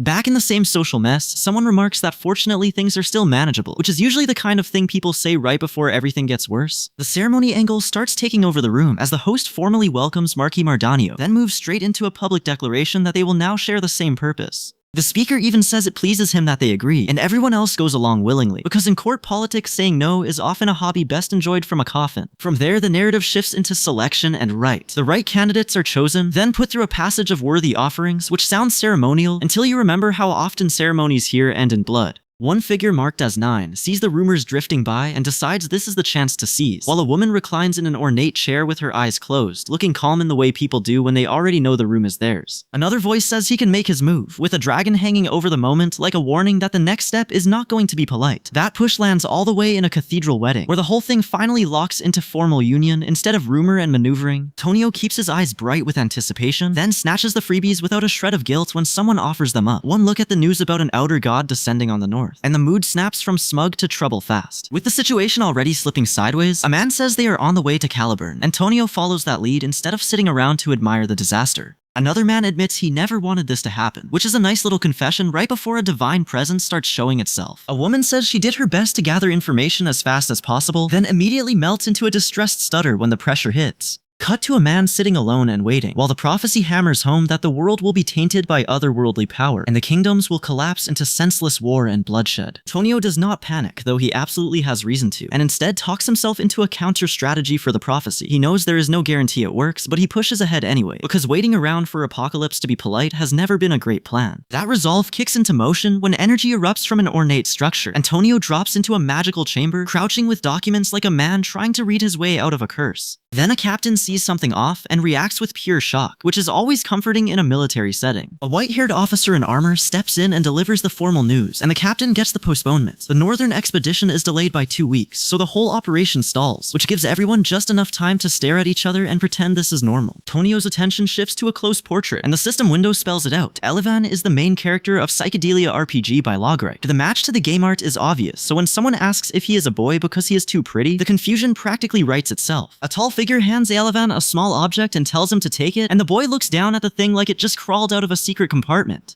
He only catches part of the label, enough to read the S gold marking, before an ornate case packed with magical items comes into view and he bolts in panic. Now the scene swings hard into Tonio's side of the story, as he and another figure embrace in midair under a flood of blue magic. Tonio then declares himself Count Palateo, and the declaration lands like a formal stamp on a conversation that clearly already had a lot of dangerous context. A nearby character justifies the mess by saying the bright boy will understand, and that there's no time for frills because his life is on the line. Meanwhile, Tonio stands wrapped in blue aura and glowing energy, looking way too plain for somebody radiating this much trouble. Tonio stands in the dark with white energy ribbons snapping around him, and the whole setup screams that this meeting is not going to be casual. So when he asks if the other man is really going to meet with him, he sounds less certain than the glowing chains around him suggest he should be. Tonio finally says out loud what he's been avoiding. He never went to the orphanage because he was scared, and now the situation there has gone bad enough that fear is a luxury. 10 days later, the story jumps to Kirtham, the capital of Caliburn, where the castle sits over the city like it owns the place. Tonio reaches for an ornate artifact with a red core blazing in his hand, which makes it clear he is not here for sightseeing. He's here to fight an outer deity. Outside the gates, soldiers mass up while an ornate carriage gets shoved off to the side, and one rider is already complaining about the parking like this is the main crisis. Inside, Faola steps in as a Master Knight and the fourth sword of Caliburn, sword locked in both hands, while Carmine stands there smirking with his eyes shut like he has already decided everybody else is the joke. Faola brushes off Ashtalon and keeps marching, but Carmine just laughs like a lunatic and the tension snaps from annoying to dangerous. Someone warns that Carmine has crossed a real line, and that complaint is answered the hard way when violent power starts waking up around him.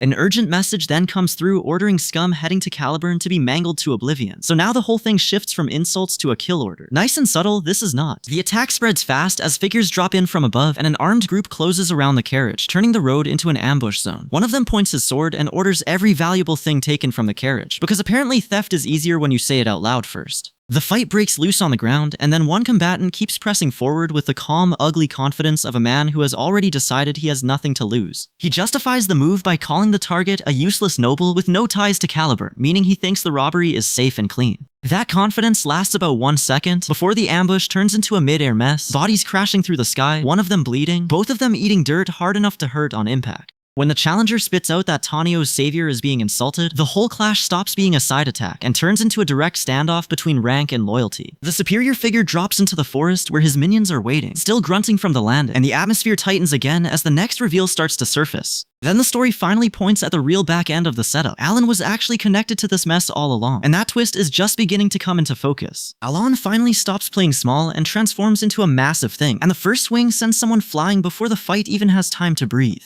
Tonio watches the whole exchange snap from skirmish to slaughter, because once Alan grows that large, every nearby fighter turns into a target with a pulse. The brown-haired fighter gets cracked down hard, then Tonio steps in and drives a punch through the opening, while the other side flinches. The two armored figures square off face to face, and the next blast of power makes it clear this is no longer about winning cleanly, just surviving the hit. Tonio rises with a heavy aura and smashes through the brown-haired fighter with overwhelming force, then follows it with a blue blast that launches him away. The room stops pretending this is a balanced fight because one guy just got turned into a projectile. That explosion of force opens the next phase of the battle, and now the armored giant looms over 3 warriors staring up at him. They rush in together and land a coordinated strike, but the giant just answers by reaching down like he owns the ground under them. The giant cuts loose with a sweeping blast, and the whole front line gets erased in fire and falling bodies. Tonio stands in the wreckage afterward, while the narration lands the real gut punch. The great Kirkan and his tribe have fallen. A warrior with a glowing sword stands in the flames, and the collapse gets underlined again, just in case anyone missed how bad it is. Then a female armored fighter snarls through the smoke with a spear in hand, too furious to accept the defeat lying all around her. The battlefield shifts into snow and debris, and the carnage keeps its grip even as the setting changes. Delman appears in the aftermath, marked out clearly as the fighter on this side of the mess, and his red-lit stare tells Tonio this confrontation is still nowhere near done. Delman braces in combat, but Kirkan strains under pressure and realizes his opponent should have been dead by now. Someone frames the duel as sacred and honorable, which is a pretty bold thing to say while people are still getting crushed in the background. Then the pressure turns strange. Cyan claws and a swirling vortex trap the fighter in place, and Delman finally sees the problem. He snaps that this is not Kirkan at all, and the mystery figure simply demands an answer before the next clash lands. The two warriors collide again in fire and cyan light, and 3 red-tipped claws manifest underneath them like the fight is growing extra hands just to stay rude. Tonio is left with the clearest sign yet that this battle has slipped fully out of the normal range. The claw comes down through the flames, and the whole shock of it ripples outward, turning the stone floor into debris. When the dust clears, the warrior is still standing, but only just, while the attacker looms over him like this was always going to end badly. Then the attacker finally shows his face and orders the fight to continue, treating the whole thing like a formal duel instead of a massacre. He plants himself between 2 towering figures, fire crackling above him, and the message is simple: this is happening on purpose. The figure spits that the warrior does not deserve an honorable death, calling him a savage before driving in with a glowing fist. That tiny reveal of the arm tattoo only makes the beatdown nastier, because now it is clear he is not just hitting random armor, he is targeting a marked man. The blow lands so hard the warrior folds in on himself, then gets whipped and twisted through the air like the ground itself is angry at him.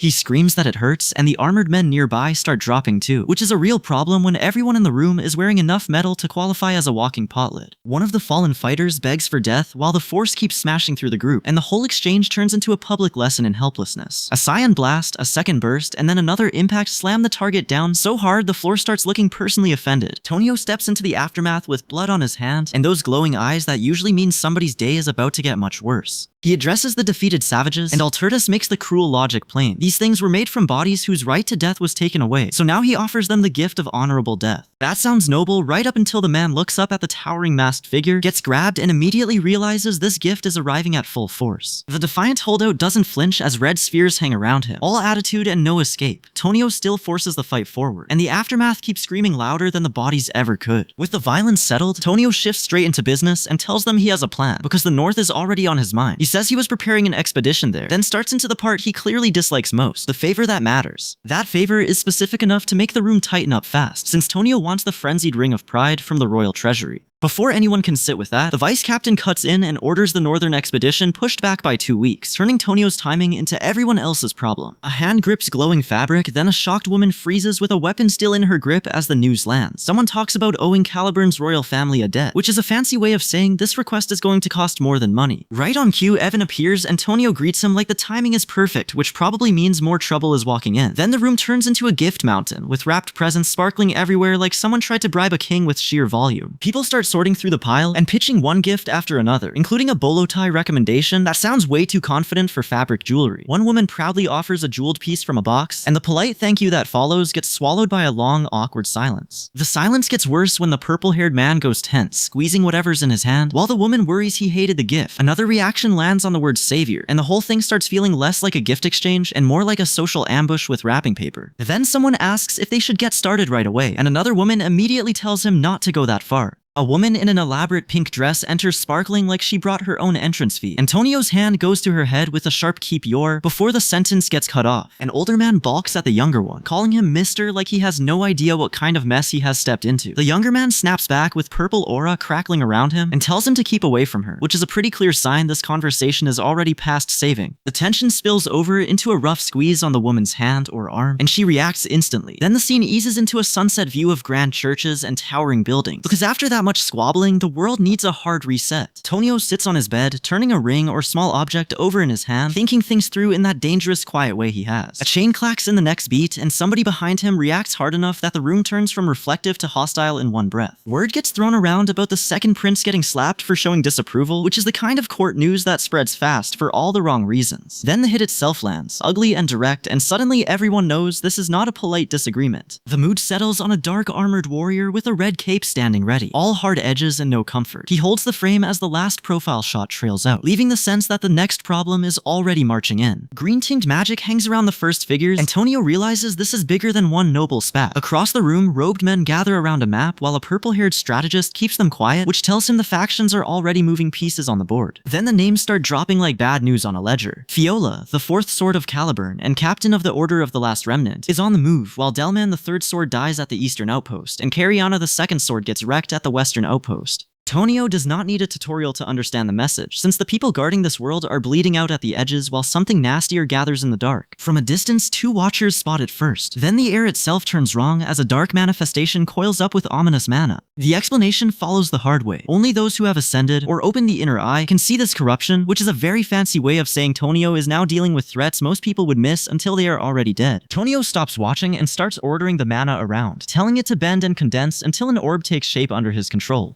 The healer keeps protesting that nothing more can be done, while a soldier snaps back about what could matter more. Antonio answers by kicking the air with a command that turns into a blast of ice, because subtlety clearly missed the briefing. That pressure has barely settled when the whole battlefield cracks open in red energy, and two figures stand in the middle of the storm as if this is just another ugly shift change. They square off, feel the charge between them, and realize something is coming before anyone even sees it. The warning hits right before the enemy arrives in full force, and a dark armored army starts marching across the snow under a red beam, while Tonio watches the line turn into a slaughterhouse. The first clash is brutal, then the field erupts into blades, black iron, and bodies dropping fast enough to make the snow look busy. Tonio answers with ice, calling out icicle before shards and crystals tear through the field and smash into the attackers from every angle. The explosion that follows blows the whole front apart, and when he keeps swinging in midair with blue and purple light all around him, the enemy line starts looking less like an army and more like a mistake. Then the real arrival hits, and the air warps under a power surge so heavy it announces itself before it even speaks. The thing declares itself over the battlefield, calls the other savages, and warns them not to stand in the way of dishonored souls paying for sins, which is a dramatic way to say Tonio's night just got worse. The dark silhouette answers Tonio's advance with a crushing downward wave, and Tonio throws up a defense just to keep from getting folded into the dirt. The two forces slam together head-on, then grind back and forth as neither side gives an inch, which is a fancy way of saying this fight has officially stopped being polite. Then the entity stops playing with the battle and hands down judgment. A savage who surrenders honor gets death. Plain and simple. The verdict lands, Tonio gets smashed by that power, and he collapses in shock and pain while the battlefield keeps moving without him. With Tonio broken, the scene shifts to the white-haired warrior, and the towering dark presence facing each other like the next disaster is already queued up. Alan Palateo steps in with a hard declaration of identity, grips his weapon, and power starts gathering around him, because subtle exits clearly never made the roster. The entity snaps loose magical lightning and then toys with Alan, practically purring that it's curious he knows the covenant of its time.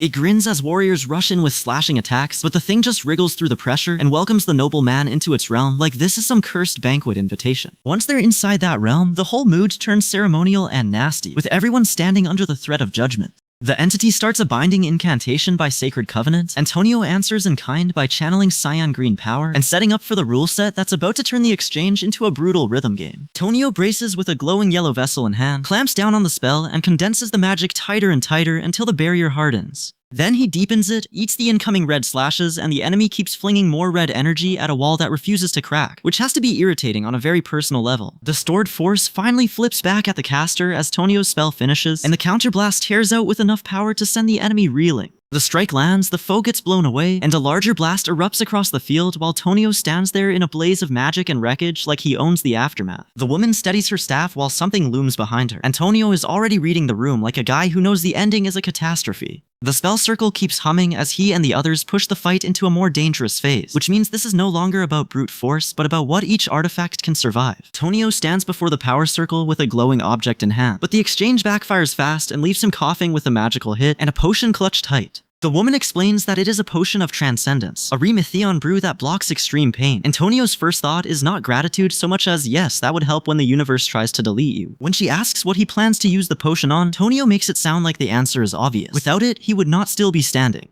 He keeps hold of the glowing yellow orb, and the whole setup feels less like a duel and more like he is loading the next phase of some very expensive disaster. Then the tempo snaps upward. Tonio throws his arms up as yellow lightning rips around him, and he calls for the constraints to activate now, because apparently even his power needs rules before it gets to wreck the floor. The constraints lock in, and Tonio hangs there in golden chains pinned by bindings around his hands and body, while red energy swirls all around him. A system message warns that the rules of the duel must be read before proceeding, which is a polite way of saying the fight has entered paperwork with consequences. Tonio keeps pushing anyway, and the power around him shifts from gold into a hotter mix of turquoise purple and pearl white force. The battlefield starts looking like 3 different spells got into a fight, and nobody bothered to separate them. He charges with the pendant in front, still wrapped in those golden chains, while the air around him twists black and violent. The serpentine god form coils into view, and the duel finally declares what it really is. An outer god treating this mess as sacred while Tonio keeps his own power moving under the pressure. Tonio takes a hit, but the memory of taking that hit before flashes through him, so he answers by flooding his body with golden energy and pushing deeper into the constraint. That is the trick here. He is not just surviving the damage, he is using the damage as part of the machine. He lays out the first constraint, then explains that magic cast on frozen, desolate earth distorts the law itself. The two-eyed image, red above and blue below, sells the point hard enough that even the spell looks like it knows it has a job to do. Tonio keeps channeling under the strain and drops the second constraint, where magic used in a near-death state twists the world's laws and sparks the change into motion. He is basically weaponizing the fact that the situation is already terrible, which is a bold hobby, but at least it is consistent. Once the rules are locked in, he lets loose a massive crackling blast, then follows it with a final discharge that turns the whole exchange into pure impact.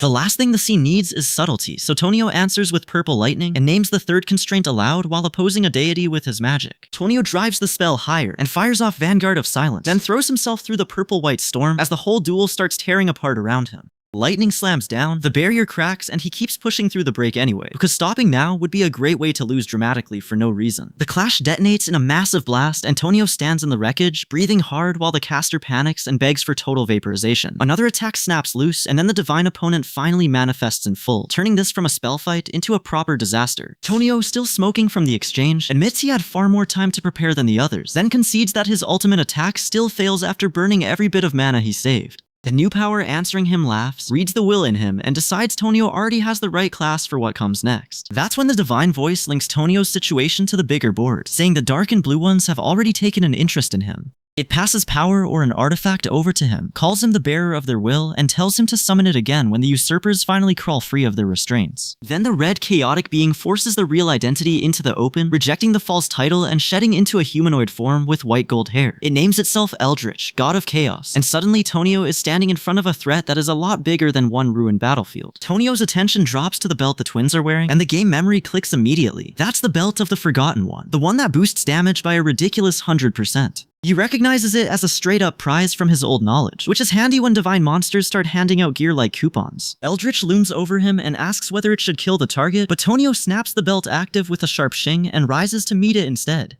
When the pressure turns fatal, he answers that there's no need to kill. Even while the white-haired giant keeps pressing in like this, is all still negotiable. Tonio then throws out the absurdly specific excuse that he already received a ridiculous amount of gifts from the Caliburn King, as if that explains anything about standing toe-to-toe with a god. Even with becoming Prime, he and the dark-haired figure stay locked inches apart, weapon still in hand, and the whole thing feels one bad breath away from another explosion. Years before all this, Tonio's memory snaps back into the game world, right when a purple wave tears through the fight and throws everything into chaos. He already knows this world ends in 10 years, so instead of panicking, he leans into the one trick he trusts, the Belt of the Forgotten and the future he remembers. The armored figure presses Tonio for the truth, and Tonio answers with the kind of smug clarity that only works when he has previewed the disaster manual. When the other man asks why he keeps begging instead of ordering, Tonio's whole approach shows its hand. He is trying to steer people, not just overpower them. His plan starts dragging in soldiers, and they snap to attention the moment the commander calls for them, with aircraft roaring overhead like the sky itself wants in on the argument.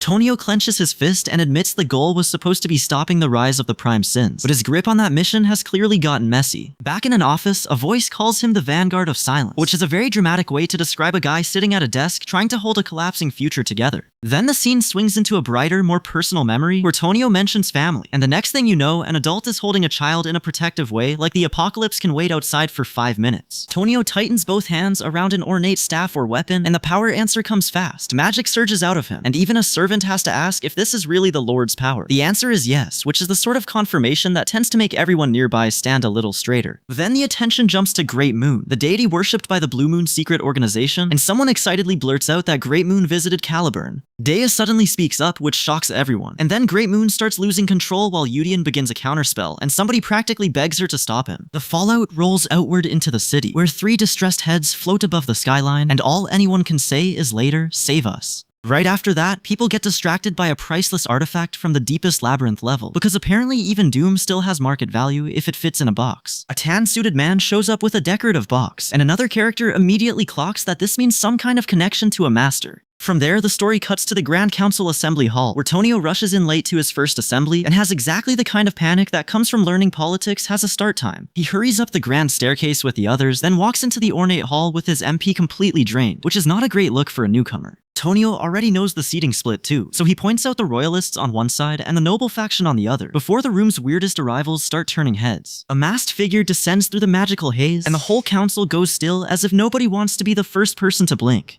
More followers file down the staircase behind, and by the time the Grand Council officially begins, the masked stranger is already getting looked at like a problem nobody wants to own. The masked figure stumbles through a confused reaction about factions, and the camera lands on a necklace from behind before cutting to a pale male face, registering the moment in silence. Then the explanation comes out. He says he would have reached Colony by now if it were not for a magical containment, which makes it sound a lot like this meeting brought its own prison. Finally, the mood snaps back into danger as a figure stands at a cliff edge and the rock gives way under him. Someone watches from a distance and wonders how far he will go. Then an unseen voice turns the whole thing into a public interrogation by asking what the representative has to say. Tonio catches the representative's breakdown for what it is. He is not the real power here, just the face they stuck in front of everyone. That realization hangs in the room for half a second. Then the whole council scene finally tells him what kind of mess he has walked into, with House Palateo's alliance game sitting right at the center of it. Before anyone can talk their way out of it, the mood turns feral, and someone outright tells the target to die. A barking creature charges in, and the exchange turns from politics to survival, which is usually how these meetings in psychedelia go when nobody can keep their temper. Then a red-haired woman steps in and lays out the ugly part of her plan. She wants to unify and control the underworld first, then build everything else from there. Tonio is already seeing how that kind of move ripples upward, because once the street powers start consolidating, the nobles always pretend they saw nothing until the bodies stack up. The pressure shifts again, and Tonio ends up floating over a strange magical artifact inside a void that feels a little too calm for comfort. Someone powerful comments on the leader's declaration, and that is enough to tell him this dispute is already reaching people far above the room he started in. Tonio smashes through a mansion window instead of waiting to be invited, which is a wonderfully rude way to enter a conversation. The Duke stops him cold with a direct question, then doubles down by naming the Seeker, that legendary assassin, and the Agents, a Swordmaster-level organization from Fed. So now Tonio knows his own connection is being read out loud in real time. Elsewhere, Shotro is already making his move. Lower body lit up with underworld power as he hovers above a carriage pulled by skeletal horses. He looks at the glowing orb in his hand and talks like the Abyss entity is already his prize, which is exactly the sort of sentence that makes a kingdom regret ignoring a man too long. Shutra follows that up by cutting down Count Palateo with an energy blade, and the old Count hits the ground hard. The blast keeps rolling, a white-haired man gets clipped and starts bleeding, and then a massive explosion blows the whole exchange apart before anyone can pretend this is still a negotiation. One fighter ends up coughing and clawing at the dirt, while dark tendrils spread around him, and a blue-haired man just smiles through the glowing energy like he already knows the result. He even says the poor guy can't move anyway, which is a pretty strong way to announce that the fun part is over for the other side. Tonio spots another masked figure beside the ornate carriage, and the scene snaps from one threat to the next. A black-haired character calls out the red-haired spy, and the answer comes immediately in the form of a violent impact that slams everyone off their feet before they can properly react. The red-haired character finally catches up enough to warn the others that it is an ambush, and the attackers answer by telling them to cooperate quietly for their own safety. That gives Tonio exactly one beat of warning before a masked man moves first and cuts off her response, because subtlety clearly missed the briefing. Someone then hauls a girl through the cold air at full speed, and the next second, a massive snow spell tears into the enemies. The ice shatters across the group, the magic user in the middle glows bright, and the reveal lands on the woman they are dealing with now, the daughter of the Tower Master. The Tower Master's daughter keeps fighting through the pressure, and Tonio sees at once that this is not some desperate flailing. She is stacking magic with timing, which is exactly how you turn a messy brawl into a controlled wipeout. Then the spells start chaining for real. A blue burst slams out, the circles lock into place, and the next freeze lands right on cue so the ice can chew through the target instead of just looking flashy and expensive. She follows it with crackling blue energy and tells her subordinate to get lost if he wants to survive, which is about as polite as a hammer. The message is clear enough that the whole group bolts, because staying would be a very committed way to get erased. Tonio watches the retreat and notes that the operation worked, so the scene can finally breathe for half a second. That pause brings the system rules into focus. Snowy ground, the gates of death, and fights against the great god of duels, Ertholtus, all slap penalties onto magic power, which is a brutal little checklist for anyone planning to cast hard here. He cuts straight to the point and asks the girl if she is willing, then immediately wonders why she was picking fights with him the whole way here. She answers by leaning into her own rank and pride, making it obvious she is not going to play the meek follower for anybody. Tonio then gets the clean goodbye from the Count Palateo side of things, as the family talk wraps and the robed figures start heading off with their luggage. It is the sort of farewell that sounds calm right before someone else gets punched into the floor. Sure enough, the next exchange detonates in golden light and throws bodies back as the blast keeps rolling. One hooded fighter ends up eating dirt while the impact keeps chewing through the area, which is a terrible time to be standing near a wall, a floor, or honestly anything solid. The clash keeps going with sparks, strikes, and lightning trading hands until one fighter huffs out a taunt and flashes forward. He follows with an energy-charged leg strike that blows apart the surroundings, and the hooded swordsman finally warns Count Palateo to stay back before this turns into a funeral with extra steps. Right after that, Solon arrives, and the welcome makes it obvious she has been expected for a while. The rank order gets spelled out too. Family first, then Yushin, then Master, which is less a speech and more a reminder that everyone in this mess answers to somebody. The energy shifts again as the blue-clad fighter calls to Evan and tells him to rise, and the whole area answers with more magical pressure. Presents start materializing out of the glow, and one item even gets its full readout, the essence of Golden Mane Tribe, with a deadly strike boost and a pride sin effect that avoids corruption, because apparently the loot table also has a personality. That is enough for Solon to give the satisfied little aha look, like she just confirmed the exact piece she wanted. Tonio does not need a speech to understand that whatever just dropped into play was the real prize. The blast catches the bandits first, and one of them gets hurled backward with both arms up, like that helps against pure force. Then the hideout of the bloody sand bandits comes into view, a massive criminal den that Tonio and the others are already chewing through instead of politely knocking. A bolt of electricity spears down into the fight, then two figures slam together with enough charge snapping between them to make the whole exchange look expensive.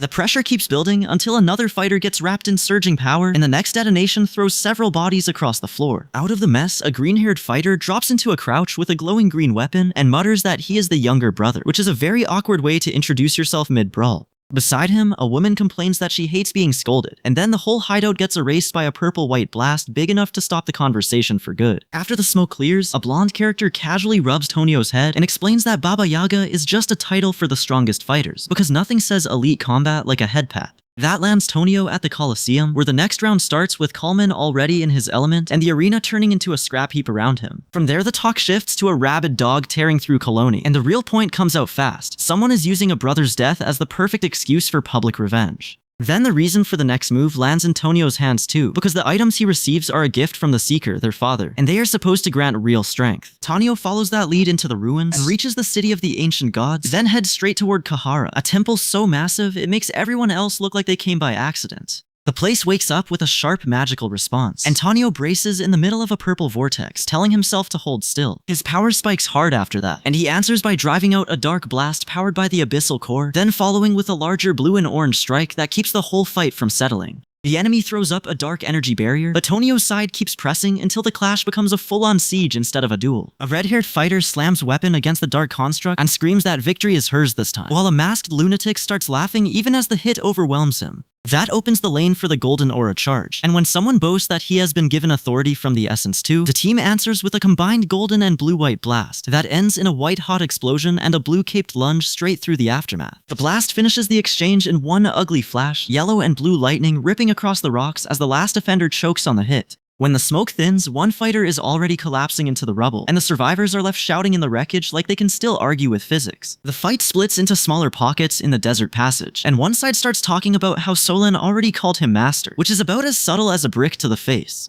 Tonio uses the opening to surge back in, and the enemy immediately tries to turn the whole thing into a hostage play instead of a fair duel, because apparently fairness did not make the roster. Tonio and the golden armored opponent slam into each other, energy twisting around their weapons until both of them finally break apart. The pause lasts half a breath before one fighter gets pinned by an arm and stares up in disbelief, while the other just grins like he already knows how this ends. That victory flash cuts to a warmer memory of the group together, with someone saying they became family, which lands hard because the next beat is pure panic. 4 figures square up in the snow with swords out. Someone demands they hustle, and then the truth hits like a dropped anvil. The others too, all of them betrayed him. The traitor keeps taunting the blonde swordsman while the essence starts moving away, and that little power transfer suddenly matters a lot more than the trash talk. A beam comes screaming down toward the falling figures, the air fills with new pressure, and Tonio is left staring at power that is changing hands in real time. Then the real monster of the moment shows itself, a clawed ominous surge clawing out through the light while Tonio stands in the middle of 2 clashing forces. He plants himself, the energies settle around him instead of swallowing him whole, and the transformed face that follows says this fight just got a lot more serious. Tonio spots the black cube, the abyssal core, and hears straight away that it offers divine power if someone absorbs it. That kind of sentence is never a casual hobby suggestion, so the stakes jump again the second the artifact enters the picture. Elsewhere in the clash, a masked figure dumps a highest grade potion over the golden woman, and her aura flares up in answer. Tonio, still thinking like a tactician, points out how the other side's guild used to run on happiness, which is a very strange thing to remember while people are powering up to maul each other. Tonio and his allies split the pressure between them, one leaping forward to hold off the enemies, while the woman starts her incantation.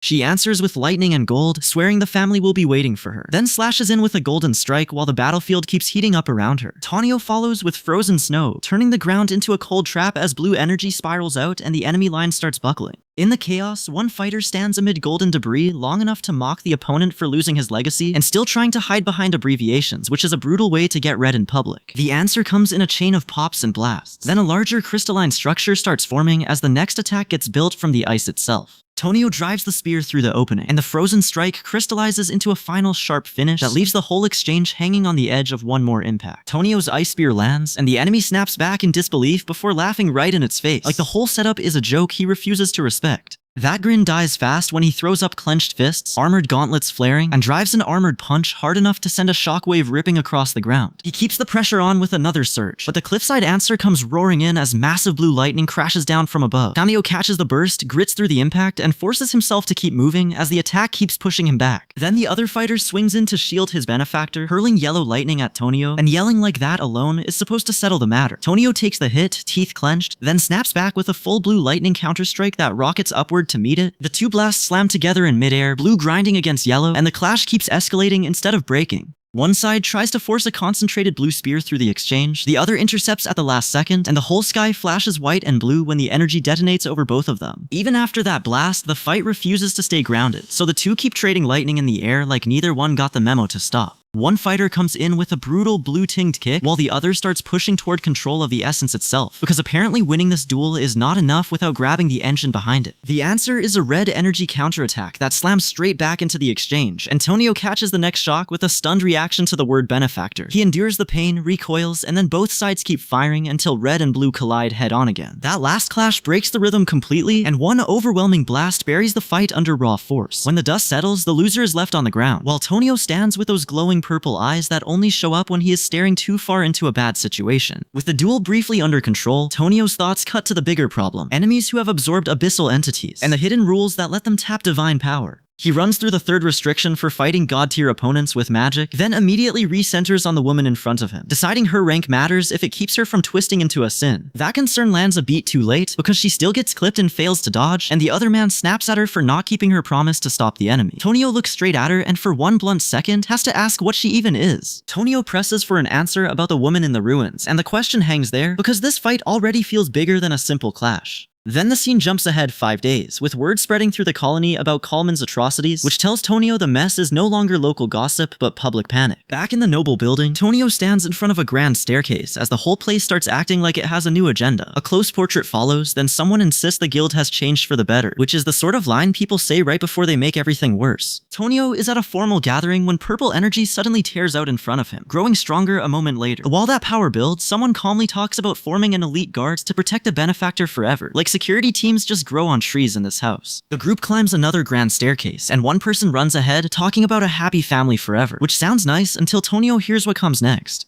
The real target is the next objective, deal with an outer god to raise rank, so this whole trip turns from social climbing into divine problem solving. A golden seal finally flares open with radiant light, then gives Tonio an instruction to check the eastern end of the fortress at the bottom of the tower. Tonio follows that lead into a record wall and immediately wonders if he is staring at a history book carved into stone. He starts reading the ancient text and somehow understands it even though he has never seen the writing before, which is a handy trick when the wall is basically giving him homework. That contradiction hits him hard, because nothing here matches the knowledge he already carries, so he starts sorting the world's gods into outer ones from other worlds and inner ones tied to human belief. Then a Somali pirate creature shows up with absurd level numbers attached to it, making the threat feel less like folklore and more like a bad stat screen. The response is pure silence from the others as glowing spheres fill the frame, because apparently everyone in this place processes horror by holding light and saying nothing. A title screen cuts in with neon symbols, and the question about going to the boss makes it clear Tonio has landed in a bigger chain of trouble. He and another figure face off with glowing orbs, locked in that same quiet tension before somebody decides to say something reckless. One woman declares she is going to marry him, and insists she can be a good wife, but the bigger catch comes right after that. Another voice explains that shadows can marry too, and stand beside him as his shadows, which is either devotion or the strangest relationship contract in the room. The shadow keeps hold of the glowing orb while the blonde character breaks into sobs, then somebody snaps, "What did you say?" like the room just stepped on a landmine.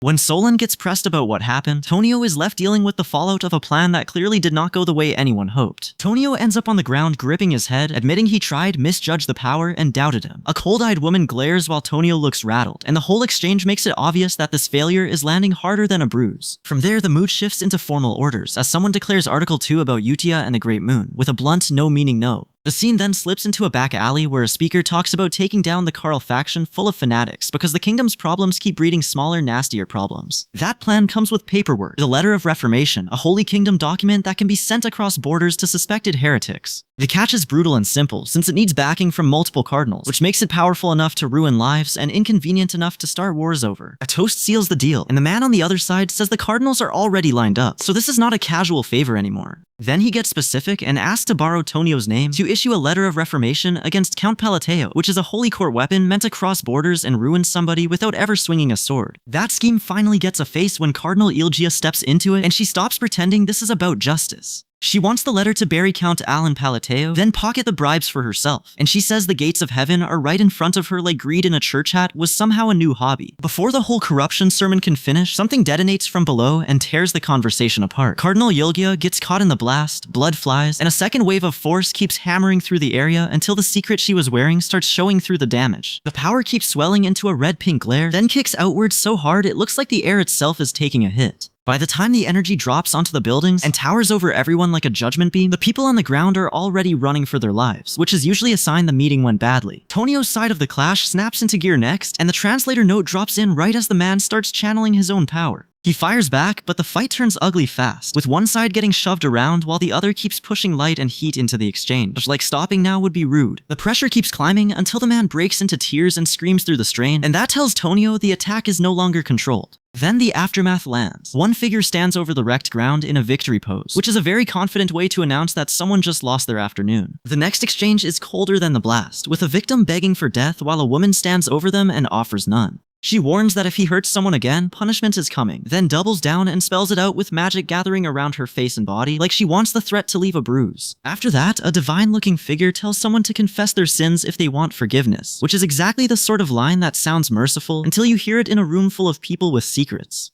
Tonio then sees an envelope and a rain of gold coins, so the reform letter racket finally shows its real engine. Bribes first, morality second, and probably not even that. Tonio closes on the only sensible response, gripping his fist and treating the whole mess as a chance to make something new and useful. With power this dirty and this expensive, he knows the smart move is not to admire it, but to use it before somebody else does. Tonio stands there with that calm little smile and fingers his ribbon or tie like the whole mess is already under control, claiming his broken spirit is being healed. After all the bribery and reform letter nonsense, he at least looks like a man who has decided to spend the money on something useful instead of letting the city chew it up first. Then the story slides into formal society, with warriors, merchants, and priests all milling through the hall while Tonio keeps moving among them. A man nervously clutches champagne and talks about a misunderstanding, hoping to meet another normal person, which is a nice dream for exactly 3 seconds in this crowd. Tonio gets a fresh warning from a dark-haired man who says he has breaking news, and the next beat of the room is pure alarm as 2 women look up at someone approaching. That tension pays off hard when a man in green stands above a kneeling purple-clad man, and the poor guy keeps begging for his life because the room is clearly full of people who can ruin you with a look. A blonde woman snaps into motion while someone watches, and the narration finally names the real power player in the room, Marquis Philboyd, a political heavyweight and leader of the aristocrat faction. That matters because this is not underworld muscle work anymore. This is polished power with clean gloves, and that usually means the body count comes with better manners. The narration makes the point even uglier by contrasting the political world with the underworld, where people hide behind reason, logic, and justification instead of admitting what they want. Philboyd is shown as the one standing on top while someone else bows, and the message is simple. Once you bow your head, you have already handed over your power. A few days earlier, another problem had already started breathing down the kingdom's neck. A mustached man shouts that they have to look up to the Great Moon, and then Duke Rimgrave and Vasil recoil at the same threat letter, with the moon symbol hanging over the warning that they are next. That revelation is enough to make everyone start asking who is leaking the information and whether this is part of someone else's plan. Hocha and the companion with the champagne glasses decide the masterminds of Asteria are finally showing their true colors, while Tonio's side of the crowd keeps watching the social damage spread. From there, the story shifts to Lartania, the city of labyrinths, a place built for endless exploration and ruled by the 5 great guilds. Once Tonio reaches a city like that, trouble stops whispering and starts running at him in the open. In the labyrinth, a dark-haired fighter spots a goblin below, and the little gremlin instantly proves it has lungs by calling the party cockroaches. The fighter answers with a glowing blade and keeps pressing the attack. Then the goblin blast knocks a female party member backward, because even dungeon trash in this place hits like it pays rent. A female fighter in a yellow cloak launches up at the goblin and finishes it with a clean strike, turning the ambush back on itself. Elsewhere in the same chaos, a warrior clashes with a winged creature as glowing energy floods the fight, so the whole city feels one step away from becoming a feeding ground. That pressure peaks when someone braces against a massive cyan beam or barrier, while a dark armored figure drops in from above and a light-haired character looks up from below. Then another figure holds a huge glowing sphere labeled as the arrogant king of hungry spirits, which is exactly the kind of title that makes Tonio's future hunting instincts start screaming. A dark figure drops toward the blonde character, and the room's attention snaps that way fast. A few steps later, 3 cloaked figures meet up with a greeting that sounds like old business coming back to the table. The crowd immediately starts sorting friend from stranger, and someone points at the unfamiliar newcomer to ask who he is. Before the answer can settle, Tonio flashes in with lightning step, then the cloaked figures slam into a man in a furious clang clang clang exchange. 2 figures come down the grand staircase, and the man at the bottom reacts like he just spotted trouble walking in wearing a polite face. When someone off to the side asks who he brought with him, the answer is simple enough. This is Tonio, and the place is not ready for what he knows from the game. That recognition turns the whole room toward a formal challenge, because Lord Barak calls Tonio out to a duel. The mood tightens on the spot, and the fight shifts from messy chaos to a test with rules, which is usually where Tonio's problems get much worse before they get funny. The duel then detonates into raw spell pressure, and Tonio gets shoved into a storm of blue-white force that leaves him standing, straining, and very much not relaxed.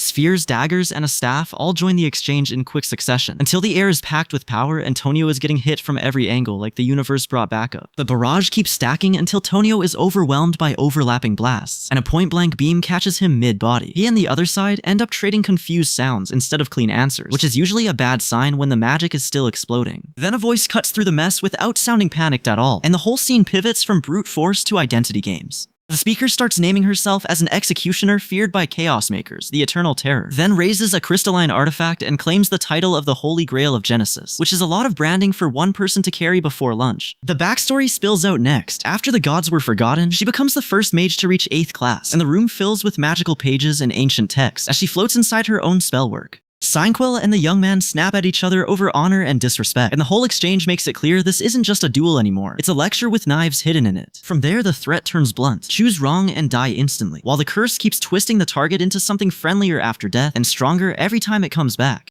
She warns about drawing attention to a certain thing, then kills the player on the spot, which is an impressively rude way to prove a point. A new magical spiral spins up. Antonio is still stubborn enough to declare he can handle whatever puzzle comes next. Then a tiny girl appears, shoves an item toward him in a panic, and keeps insisting he just take it already, because apparently even the next clue has to be practically thrown into his hands. The item changes hands, and that tiny transfer matters more than it looks, because it kicks the next chain of events into motion. From there, someone shoves a letter at Evan and barks that they're leaving immediately, so he heads out before the city can even finish being cheerful in his memory. Evan rides away in an ornate golden carriage pulled by white horses, then keeps traveling for days until the city finally drops behind him. By the time he reaches Labyrinth City Lartania, the trip has already turned into one of those errands that somehow eats an entire season. Inside Lartania, Evan is brought before a tall cloaked figure, and the mood turns instantly stiff, because this place runs on appointments and status. The green-haired man fires back with a grin, but the real shock lands when someone blurts out that the wait is 10 months, which is a brutal schedule for anyone with a pulse. Then Laval Greystone, son of the Lord of Lartania, steps in and makes the whole room feel smaller by existing in it.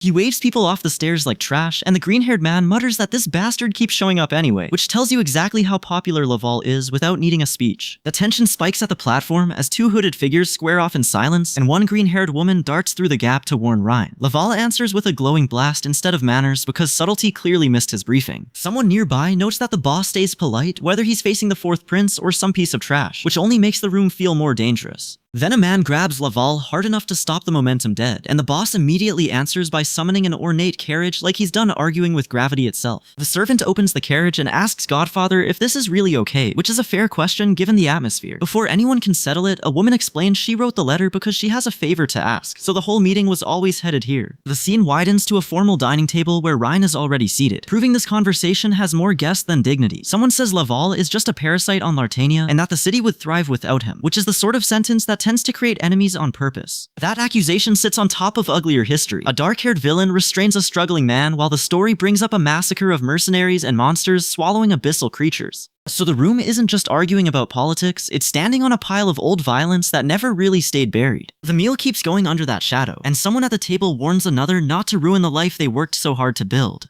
Then the observer's eye comes into focus overhead, a glowing artifact that can quickly size up anything that falls below a set level, which is exactly the kind of tool that makes a bad day worse. Tonio stands beneath the hovering artifact with another figure, and says he's been collecting the seals steadily, insisting there are no problems at all, but his own inner thought admits he still has years left to gather them, so the calm tone is doing a lot of heavy lifting. Simon is then named as the leader of Arcadia Guild, the second ranked of the 5 great guilds, and that title comes with enough force to matter. He follows it by striking a woman down hard. Then someone ends up suspended in a blue freezing field, while the question of why hangs in the air like a bad answer waiting to happen. Tonio turns with his sword drawn, and the posture says he's done waiting for other people to set the pace. He wants strong mercenaries who will follow his plans, and when the others challenge him for picking a fight this soon, the confrontation is already in motion. A dark portal tears open, and somebody inside it casually tells the others to walk on this, which is already a terrible sign. Tonio gets an instant read on the room, because any invitation that starts with a void is not a friendly one. The scene snaps to a horned woman, and the horned threat suddenly stops being abstract. Tonio's attention locks onto the supernatural detail, and the next swing of a blade on the icy ground makes it clear this is turning into a fight, not a warning. Tonio holds his blade out in front of the horned woman, while the tension cracks with a dismissive scoff. Then the exchange gets weirdly normal for a second, with a flat "see you tomorrow" thrown at the woman by the doors, like everyone agreed to schedule the apocalypse before dinner. Somewhere else, magical symbols and a burst of light hit alongside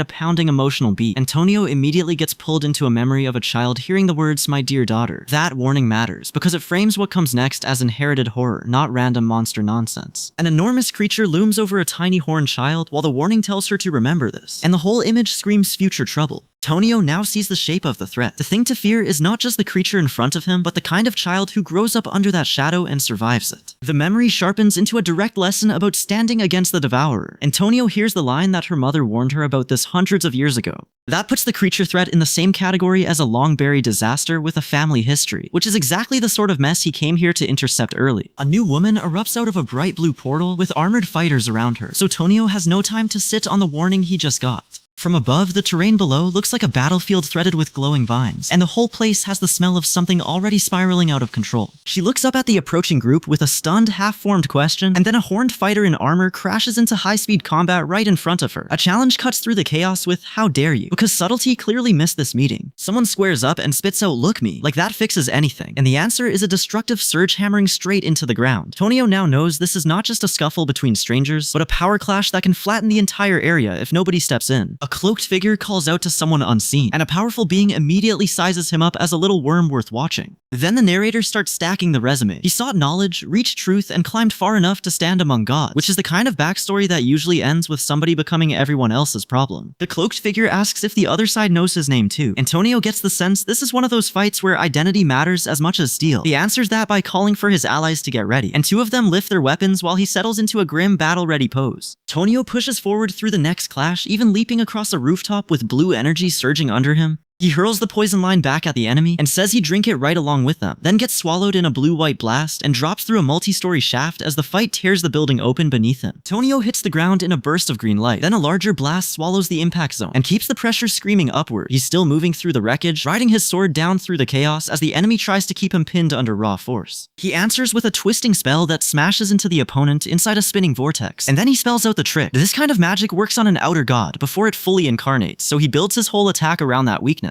Pink-red projectiles rain down as he powers up a huge cyan sphere, and the next collision lands so hard the exchange turns into pure noise. That pressure finally forces the outer god to show its real body. Antonio meets the transformed monster with one more direct clash. He comes out the other side standing still, which is the sort of calm that usually means somebody just did something very expensive. Now the spell names start stacking up. Frost, then Form, Renown of a Snowy Mountain, then Feather of the Blind. The last call detonates at full power. Antonio opens a glowing tome to drag more magic into the fight, while a dark orb condenses beside him. Chains whip through the air. Tonio answers with a green blast while still holding the book, and he keeps the tempo going with another brutal move through the barrage. Then he shifts into an ice crystal halberd spell, and the weapon blooms outward until the whole field starts looking like it belongs to a very angry winter. The other fighters lock in together as massive ice blades come crashing down, and one look is enough for them to realize the hit would kill him outright. Tonio closes his eyes, raises both hands, and takes the strike head-on, then twists the defense into a cyan counter before declaring the attack has been regenerated and reset. With the exchange already out of control, Tonio says he's gotten excited and will match the enemy's level of play. The power surges again, then he fires a catastrophic beam that keeps expanding as chains lash through the blast, and the fight tips straight into named ultimate spell territory. Tonio stays trapped inside the raging field, fighting to keep his footing as the whole exchange keeps squeezing tighter. Then the two sides slam together again in a burst so violent it throws both combatants apart and sends them dropping through the still-growing blast. More fighters rush into the widening explosion. Antonio's weapon or spell form flares hard for one last surge. He follows that with a pair of energy slashes that drive the enemy back, and the fight finally punches through into full named attack territory. A title card drops in with the label Unknown Prince, and then Tonio gets sent crashing through a city structure with a panicked grunt. The enemy keeps the pressure on from above, basically asking how Tonio plans to dodge a hit that is already coming down on his head. Tonio answers by twisting the incoming strike into a counter, and the airborne attacker suddenly eats the reversal instead. The impact detonates, sending Tonio tumbling through open air, while the whole fight keeps falling apart with him. Then the arena system kicks in and stamps the state as Resolution, which is a very polite name for what is still an absolute mess. Glowing particles wrap around Tonio, his power flips into Resolution, and both fighters get dragged through a swirling energy vortex as the next blast detonates. Tonio's side snaps into motion on command, with the reply coming back clean and immediate. Yes, Godfather. They press the attack together, chaining strikes into a relentless barrage, while the other side spits out the complaint that this is starting to feel like a cat toying with a mouse. The desperate side throws up one last magical defense with glowing chains, but the response is pure contempt, not concern. Tonio follows that with a massive blue sphere of power, then keeps talking through the aura around him while admitting he has already burned through more than 5 mana potions, which is the sort of detail that tells you the spell budget is on fire. Rhine steps in next, gathering green energy on command before feeding glowing chains into a stronger spell. She finishes by firing a golden yellow beam, and the system finally spells out the attack names through the magic circles. Mountain, Feather of the Blind. Rhine finishes the exchange still wrapped in her spell work, and the floating blade-like shots make it clear she has pushed the casting past a normal attack. The answer comes back cold. She has trimmed one of the magic penalties, but the voice on the other side says she still does not understand the system at all. That warning snaps into the next layer of magic, where the world's spellcraft gets explained as phrase first, then principle, and a golden gateway blooms out of the symbol to prove it. Beneath that light, the speaker reduces it even further to essence, and the gears of power start grinding into place like some magical machine with too much confidence. Tonio takes that essence and forces it through, and the result is a seal branding itself into place instead of a clean spell ended. The presence behind it says he will receive the key, which is a nice way of making a power-up sound like a bureaucracy form. The key finally appears as a glowing blue spiral, and when Tonio grabs it, he looks genuinely stunned for once. He steadies himself with a new power in hand, cape whipping behind him, while the enemy on the far side immediately calls the whole thing a nuisance. Then the fight turns turns ugly again as someone gets pinned in glowing green chains and dragged through dark red space like the spell has decided restraint is optional. The chained figure drops through bright light, then plunges toward a grid of spheres while green orbs close in from every side. The pressure keeps building until the target is swallowed by a white-green burst and hard motion lines, and the spell basically screams louder than the victim can. That surge bridges straight into the next stage, where two figures descend toward a giant cyan crystal snowflake structure, and the whole battlefield starts looking overloaded. One body drops straight through the cyan beam pouring out of that crystal structure, then hangs inside the flowing energy as the light keeps twisting around it. Tonio then stands inside the crystalline snowflake itself, gets the key in hand, and the text above him marks the next step. When the key arrives, the gate opens. With that trigger hit, the scene whips downward into the massive snowflake mandala and detonates in a brutal cyan flare. Tonio comes out of the blast, raising an ice-encrusted fist, and the power keeps snowballing until it looks less like a spell and more like a frozen riot. The ice spreads everywhere, locking the field into jagged formations before a massive wave crashes forward and a shockwave tears outward behind it. Right at the peak, the timer voice cuts in with only 6 seconds left, and Tonio floats amid the shards afterward, muttering that this weak, wretched body still has a long way to go. Tonio hangs in the air after the surge, his face tight with the last aftershock of power. He spits out one final word, and the whole moment feels like the spell is still echoing through his teeth. The scene cuts to a warehouse-like room where a girl comes to Tonio with a careful, almost hesitant question. He stares up at her, clearly thrown, and she closes the distance by kneeling beside him and taking his hand like she's trying to anchor him before he drifts off into something worse. Her eye hardens as she admits she was useless. Then both of them flare with energy in the middle of the room. Tonio keeps pushing forward anyway, even if the only thing he still thinks he's good for is finishing the stalker's eye, and she answers with a cold verdict that it's inefficient and irrational, which is a very polite way to call him a problem. After that, the tension softens into something gentler, and their hands lock together in the foreground while the figures behind them fade into quiet. She finally smiles, looking like she's decided this ugly little arrangement might be enough for now. The calm doesn't last long. Outside a massive labyrinth structure, the next exchange turns blunt, as one person snaps that refusing to let them go along only made the situation worse, and the answer comes back from Tonio, patient to the point of being infuriated that he is a patient. News of Tonio's subjugation squad starts spreading across the region, and suddenly everyone is talking about him like he's the centerpiece of the mess. Then someone slips away in an ornate carriage with a casual farewell, which is a nice way to leave right before the story gets nastier. Tonio then finds himself boxed in by supernatural pressure, and the next beat lands like a warning shot. Something strikes or manifests around him, while the narration insists that victory was still treated as the natural outcome, which is exactly the sort of thing people say right before the room becomes a disaster. Tonio shifts to the next task and decides on a birthday gift for the one who acknowledged him as family. He hands over a present with a glowing blue orb, and the other side thanks him twice over, like the gift hit harder than expected. The conversation turns political fast, with Tonio and the woman he's speaking with touching on faction leadership and the power balance around Duke Altia.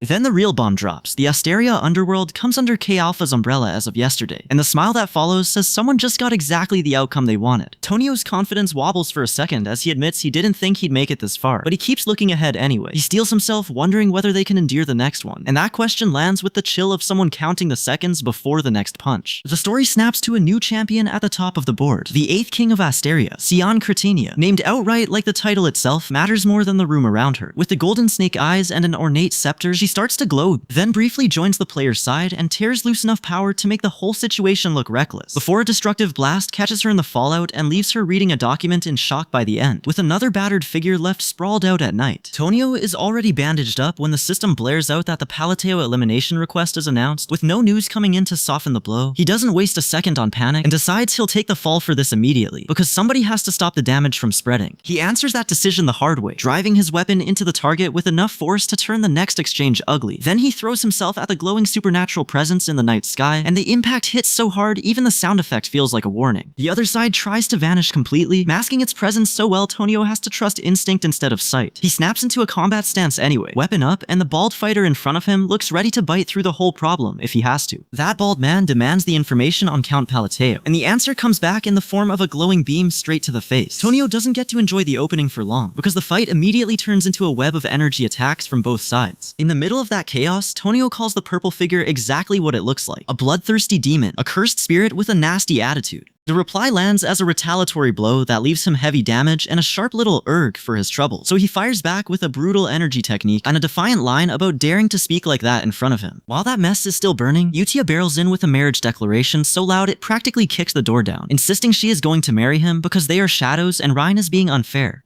Tonio then cuts to a calmer beat, watching the three-way situation around Ryan and noting that Ryan is beaming, which is a very suspicious look for a room this tense. Tonio pulls off to the side with a glowing orb in hand, clearly in the middle of a meeting instead of another brawl. He reports the numbers cleanly, saying there were 15 total, 3 are already eliminated, and that leaves about 12 still out there after he figures out their locations. From there, the conversation hardens into the ugly kind of planning, where no one pretends to be gentle, with the blonde woman talking about tearing them apart or ripping their heads off while Tonio, the dark-haired man, at the center of it, and the silver-haired woman listen. Then the silver-haired woman jumps on Radon, asking if he's serious and what happens if they harm him in the meantime, because that part matters a lot more than the bravado. Radon gets accused of being a traitor, and he fires back with a counter-question instead of folding. He argues that killing them immediately is the wrong move, and that they need to check the situation accurately first, which sounds almost reasonable until you remember everybody in this room is one bad decision away from a knife fight. Then one of them lays out the core motive in plain terms. Loyalty to the benefactor is firm, and power plus revenge are the real goals. Right after that, a large group starts closing in from above view, and the whole thing shifts from argument to a crowd on the move. An ornate brooch flashes next. Then the scene lifts into red, ethereal space where the figures hang like they've stepped into a ritual they don't fully control. Tonio spells out the political split from there, pointing out that the aristocratic faction and the royalist faction are being blatant about it, so somebody has to be suitably appeased before this gets worse. That pressure leads straight to the identity reveal. Sian Cretinia stands under the red light as the 8th king of Asteria, and now the room has to treat her like the king she is. The purple-lit group then calls for people to join them and move fast, while the next speaker, only partly visible, says, "I have decided," which is never a phrase that promises peace. The dispute sharpens again when someone asks whether helping K-Alpha is really what this means, and nobody in the room gets to shrug that off. Tonio brings it down to a close, tense beat at the railing, where 2 hands nearly touch before the whole fragile arrangement can break again. The formal hall already has that ugly ceremonial calm when someone gets paraded forward, and then a woman steps through the lit doorway with a sharp metallic cringe that makes everybody look up. Right away, the whole room treats this like more than a visit, because the next move is a promotion. Somebody straightens a coat and announces, almost casually, that he's a marquis now. That title does not settle anything. One man snaps in rage and demands to know what scheme got pulled this time, and the answer lands like a verdict. The slums of the Ashtalon kingdom have collapsed, which means this mess has already spilled past one district and into everyone's politics. The complaint turns personal fast, because the speaker drags up how he grovels no matter what he does, and still gets beaten down for it.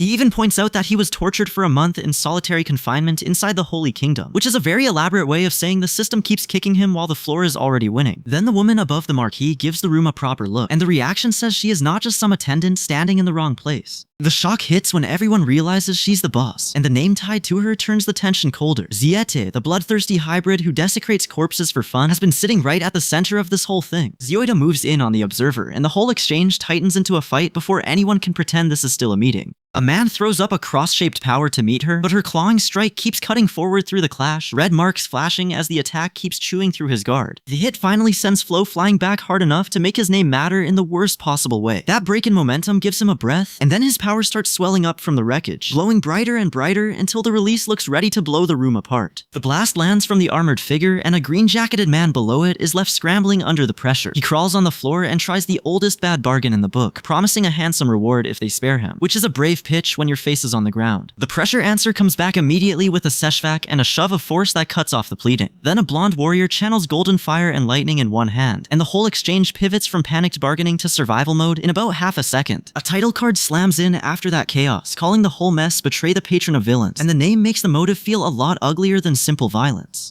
By the time Tonio is back in the social flow, he has somehow survived the week and is standing at a gathering with a plate of food like that was a normal side quest. Tonio later lies on his bed and finally puts the queen's attitude into words, because if she keeps acting like this, it turns into a serious problem. He also has a new errand hanging over his head. To activate Heinkel's item, he has to go to Raxas, so the day he gets to rest is the day the game hands him another city. Elsewhere, Nier starts transforming as magical energy surges around him, and Erevan stands behind the display to watch it happen. That makes the hidden power in the room impossible to ignore, so when the next figure appears out of nowhere on the grand staircase, the mood is already primed for trouble. The man points out that she appeared out of thin air and keeps pressing forward, while the woman answers by gripping an activated staff and turning the whole staircase into a threat. She asks flat out whether he came here to kill her, then faces front with that kind of stare that says the answer probably won't matter. He goes for his weapon the moment she commits, and the draw snaps the room into a split-second duel. Then the weapons crash together with an explosive whoosh flell, which is about as subtle as a door being kicked off its hinges. Tonio's opponent takes the hit in the face and folds under the pain, and for a second, the whole exchange hangs on pure hurt. The injured man's thoughts spill out with a stunned inward mutter about staring into a void, which makes it clear he is still conscious enough to dread what comes next. Tonio does not let that opening breathe. He thinks about how touching this man would already count as an unforgivable crime. Then he drives his hand forward and calls the judgment like it is already done. The strike lands from above with a huge burst of energy, swallowing the arena in light and making the scream out front sound tiny by comparison. The blast is so violent that the man erupts in red rage and answers with a raw howl, but at this point he is basically arguing with an avalanche. The finishing clash cuts through the chaos with a sharp slash, and the impact rips Tonio's hand back with blood and grinding pain. His opponent gets blown away in one brutal shot, which is a very bad way to discover Tonio was serious. After that wreckage, the story slows just enough for the next layer of rot to show. Someone in the rubble toys with a small orb and says that death was far too gentle, and then a woman summons or rises beside a monstrous form, dragging the scene away from simple combat and straight into something nastier. The reveal lands hard as the face fills with red-eyed menace, and that glare is enough to tell everybody nearby the real threat is only waking up. Then the body stretches out over the cityscape, turning one person into a disaster with limbs. Tonio cuts through the aftermath with a flat question about what on earth could have happened, and that opens the door to the wider conspiracy.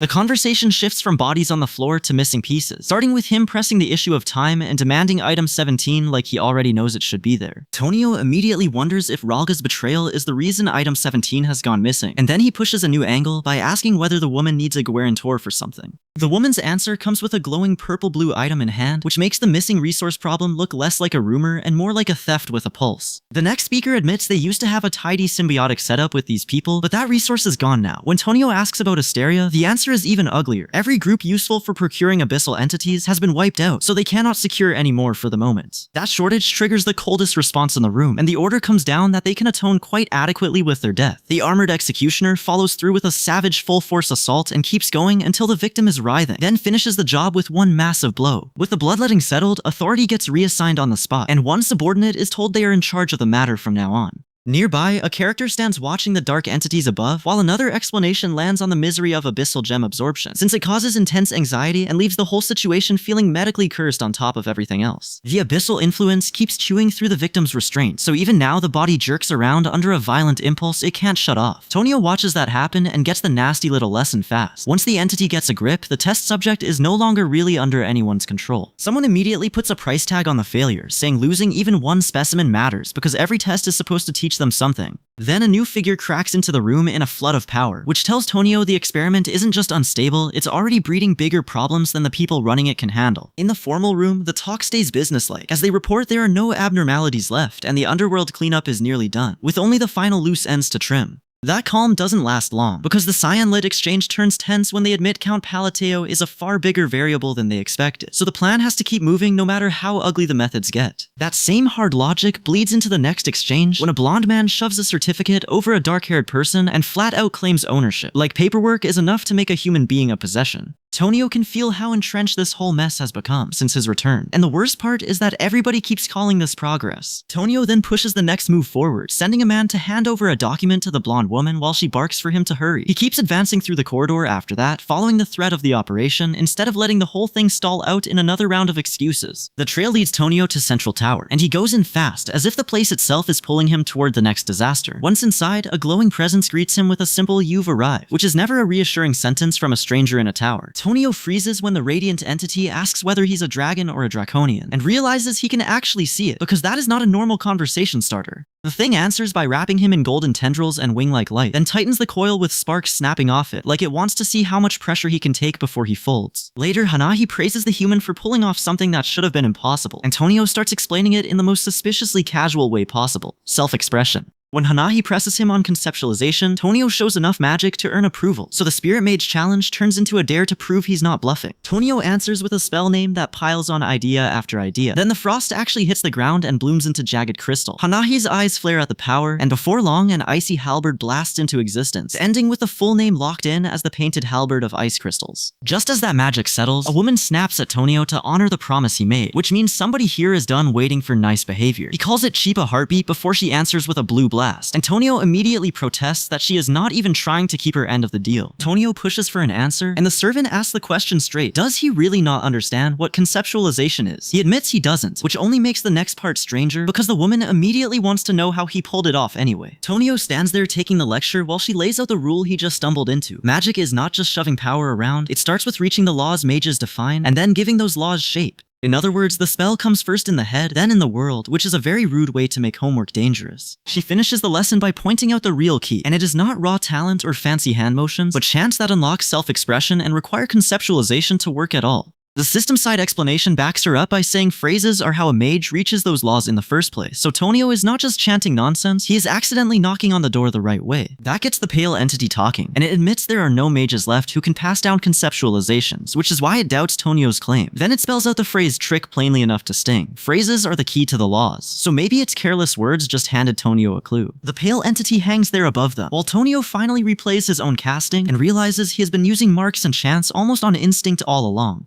The green-cloaked observer catches the core of the fight in one breath. Their definitions of normal are colliding, and the missing piece is understanding itself. That lands hard enough to jolt the pale entity into a sharp, stunned reaction. It realizes this conversation is getting somewhere dangerous, then cuts it off before the manifestation burns out and promises they will pick it up another time. With the theory lesson over, the discussion pivots into a harder edge. The idea of ego weapons comes up, along with the claim that some fool sealed their mind inside one, and the question turns toward whether phrases are just secret art. The pale entity rejects that neatly, refusing to hand out the answer that easily and making it clear Tonio does not get to hide behind a simple explanation. Then it speaks with unmistakable divine authority, wrapped in radiance, and basically tells Tonio it will wait to see whether his claim holds up. The same force that is laying down cosmic rules now leaves him with a challenge instead of a blessing, which is almost worse. The scene snaps into a new beat as an imp appears from the dark roots and tendrils, turning the lesson into something uglier and more physical. Tonio is suddenly in a place where the abstract talk about laws has an actual creature standing in the middle of it, and that is usually the part where the day gets annoying. Tonio then stands triumphant on the steps in the ornate city, and the explanation around him shifts to rewards for accumulated victories. Once enough wins stack up, he earns the right to claim a single artifact from the royal treasury, which is a very polished way of saying the system has started handing out loot like it expects him to survive. Tonio weighs the choice and settles on Sparrow, because it is pretty, while the imp sits there looking satisfied with itself. It is a surprisingly calm moment for a conversation that started with divine pressure and ended in treasure selection. Another radiant figure appears smiling, then moves forward with easy confidence, and the next exchange turns formal fast. Hands meet in a clasp, then again in a more deliberate gesture, the kind of politeness that usually hides a knife somewhere nearby.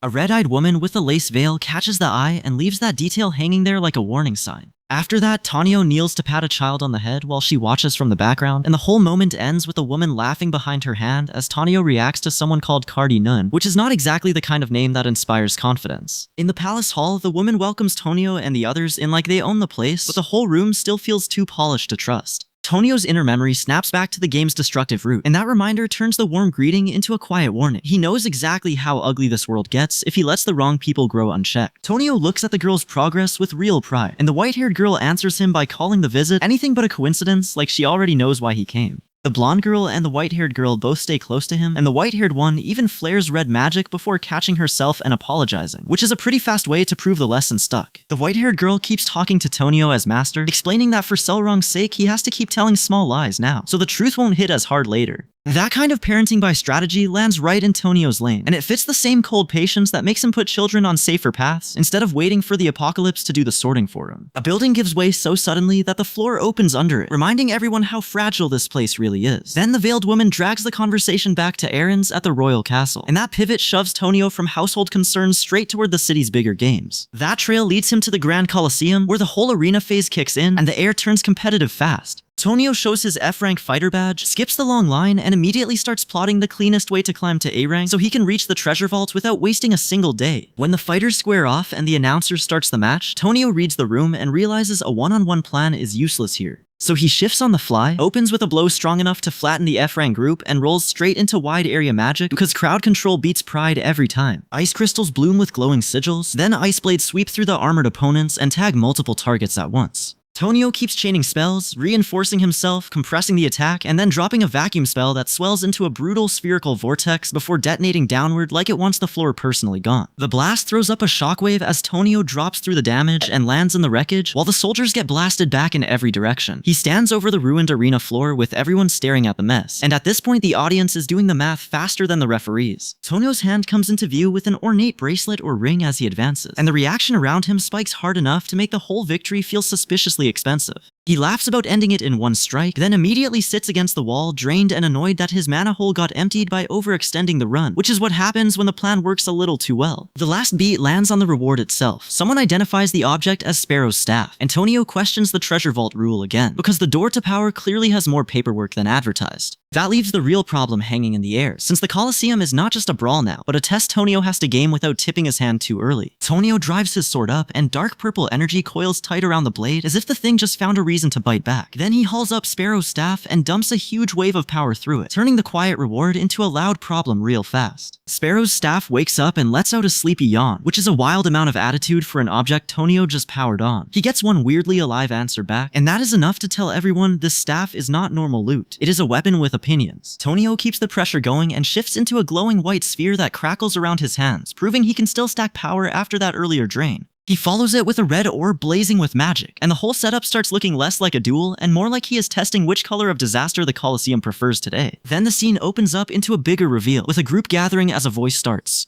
Join us, use FIS, and cuts off before the pitch can finish. Tonio now has a new crowd to read, and the next arc is clearly about who is stepping into the ring with him, and why they think that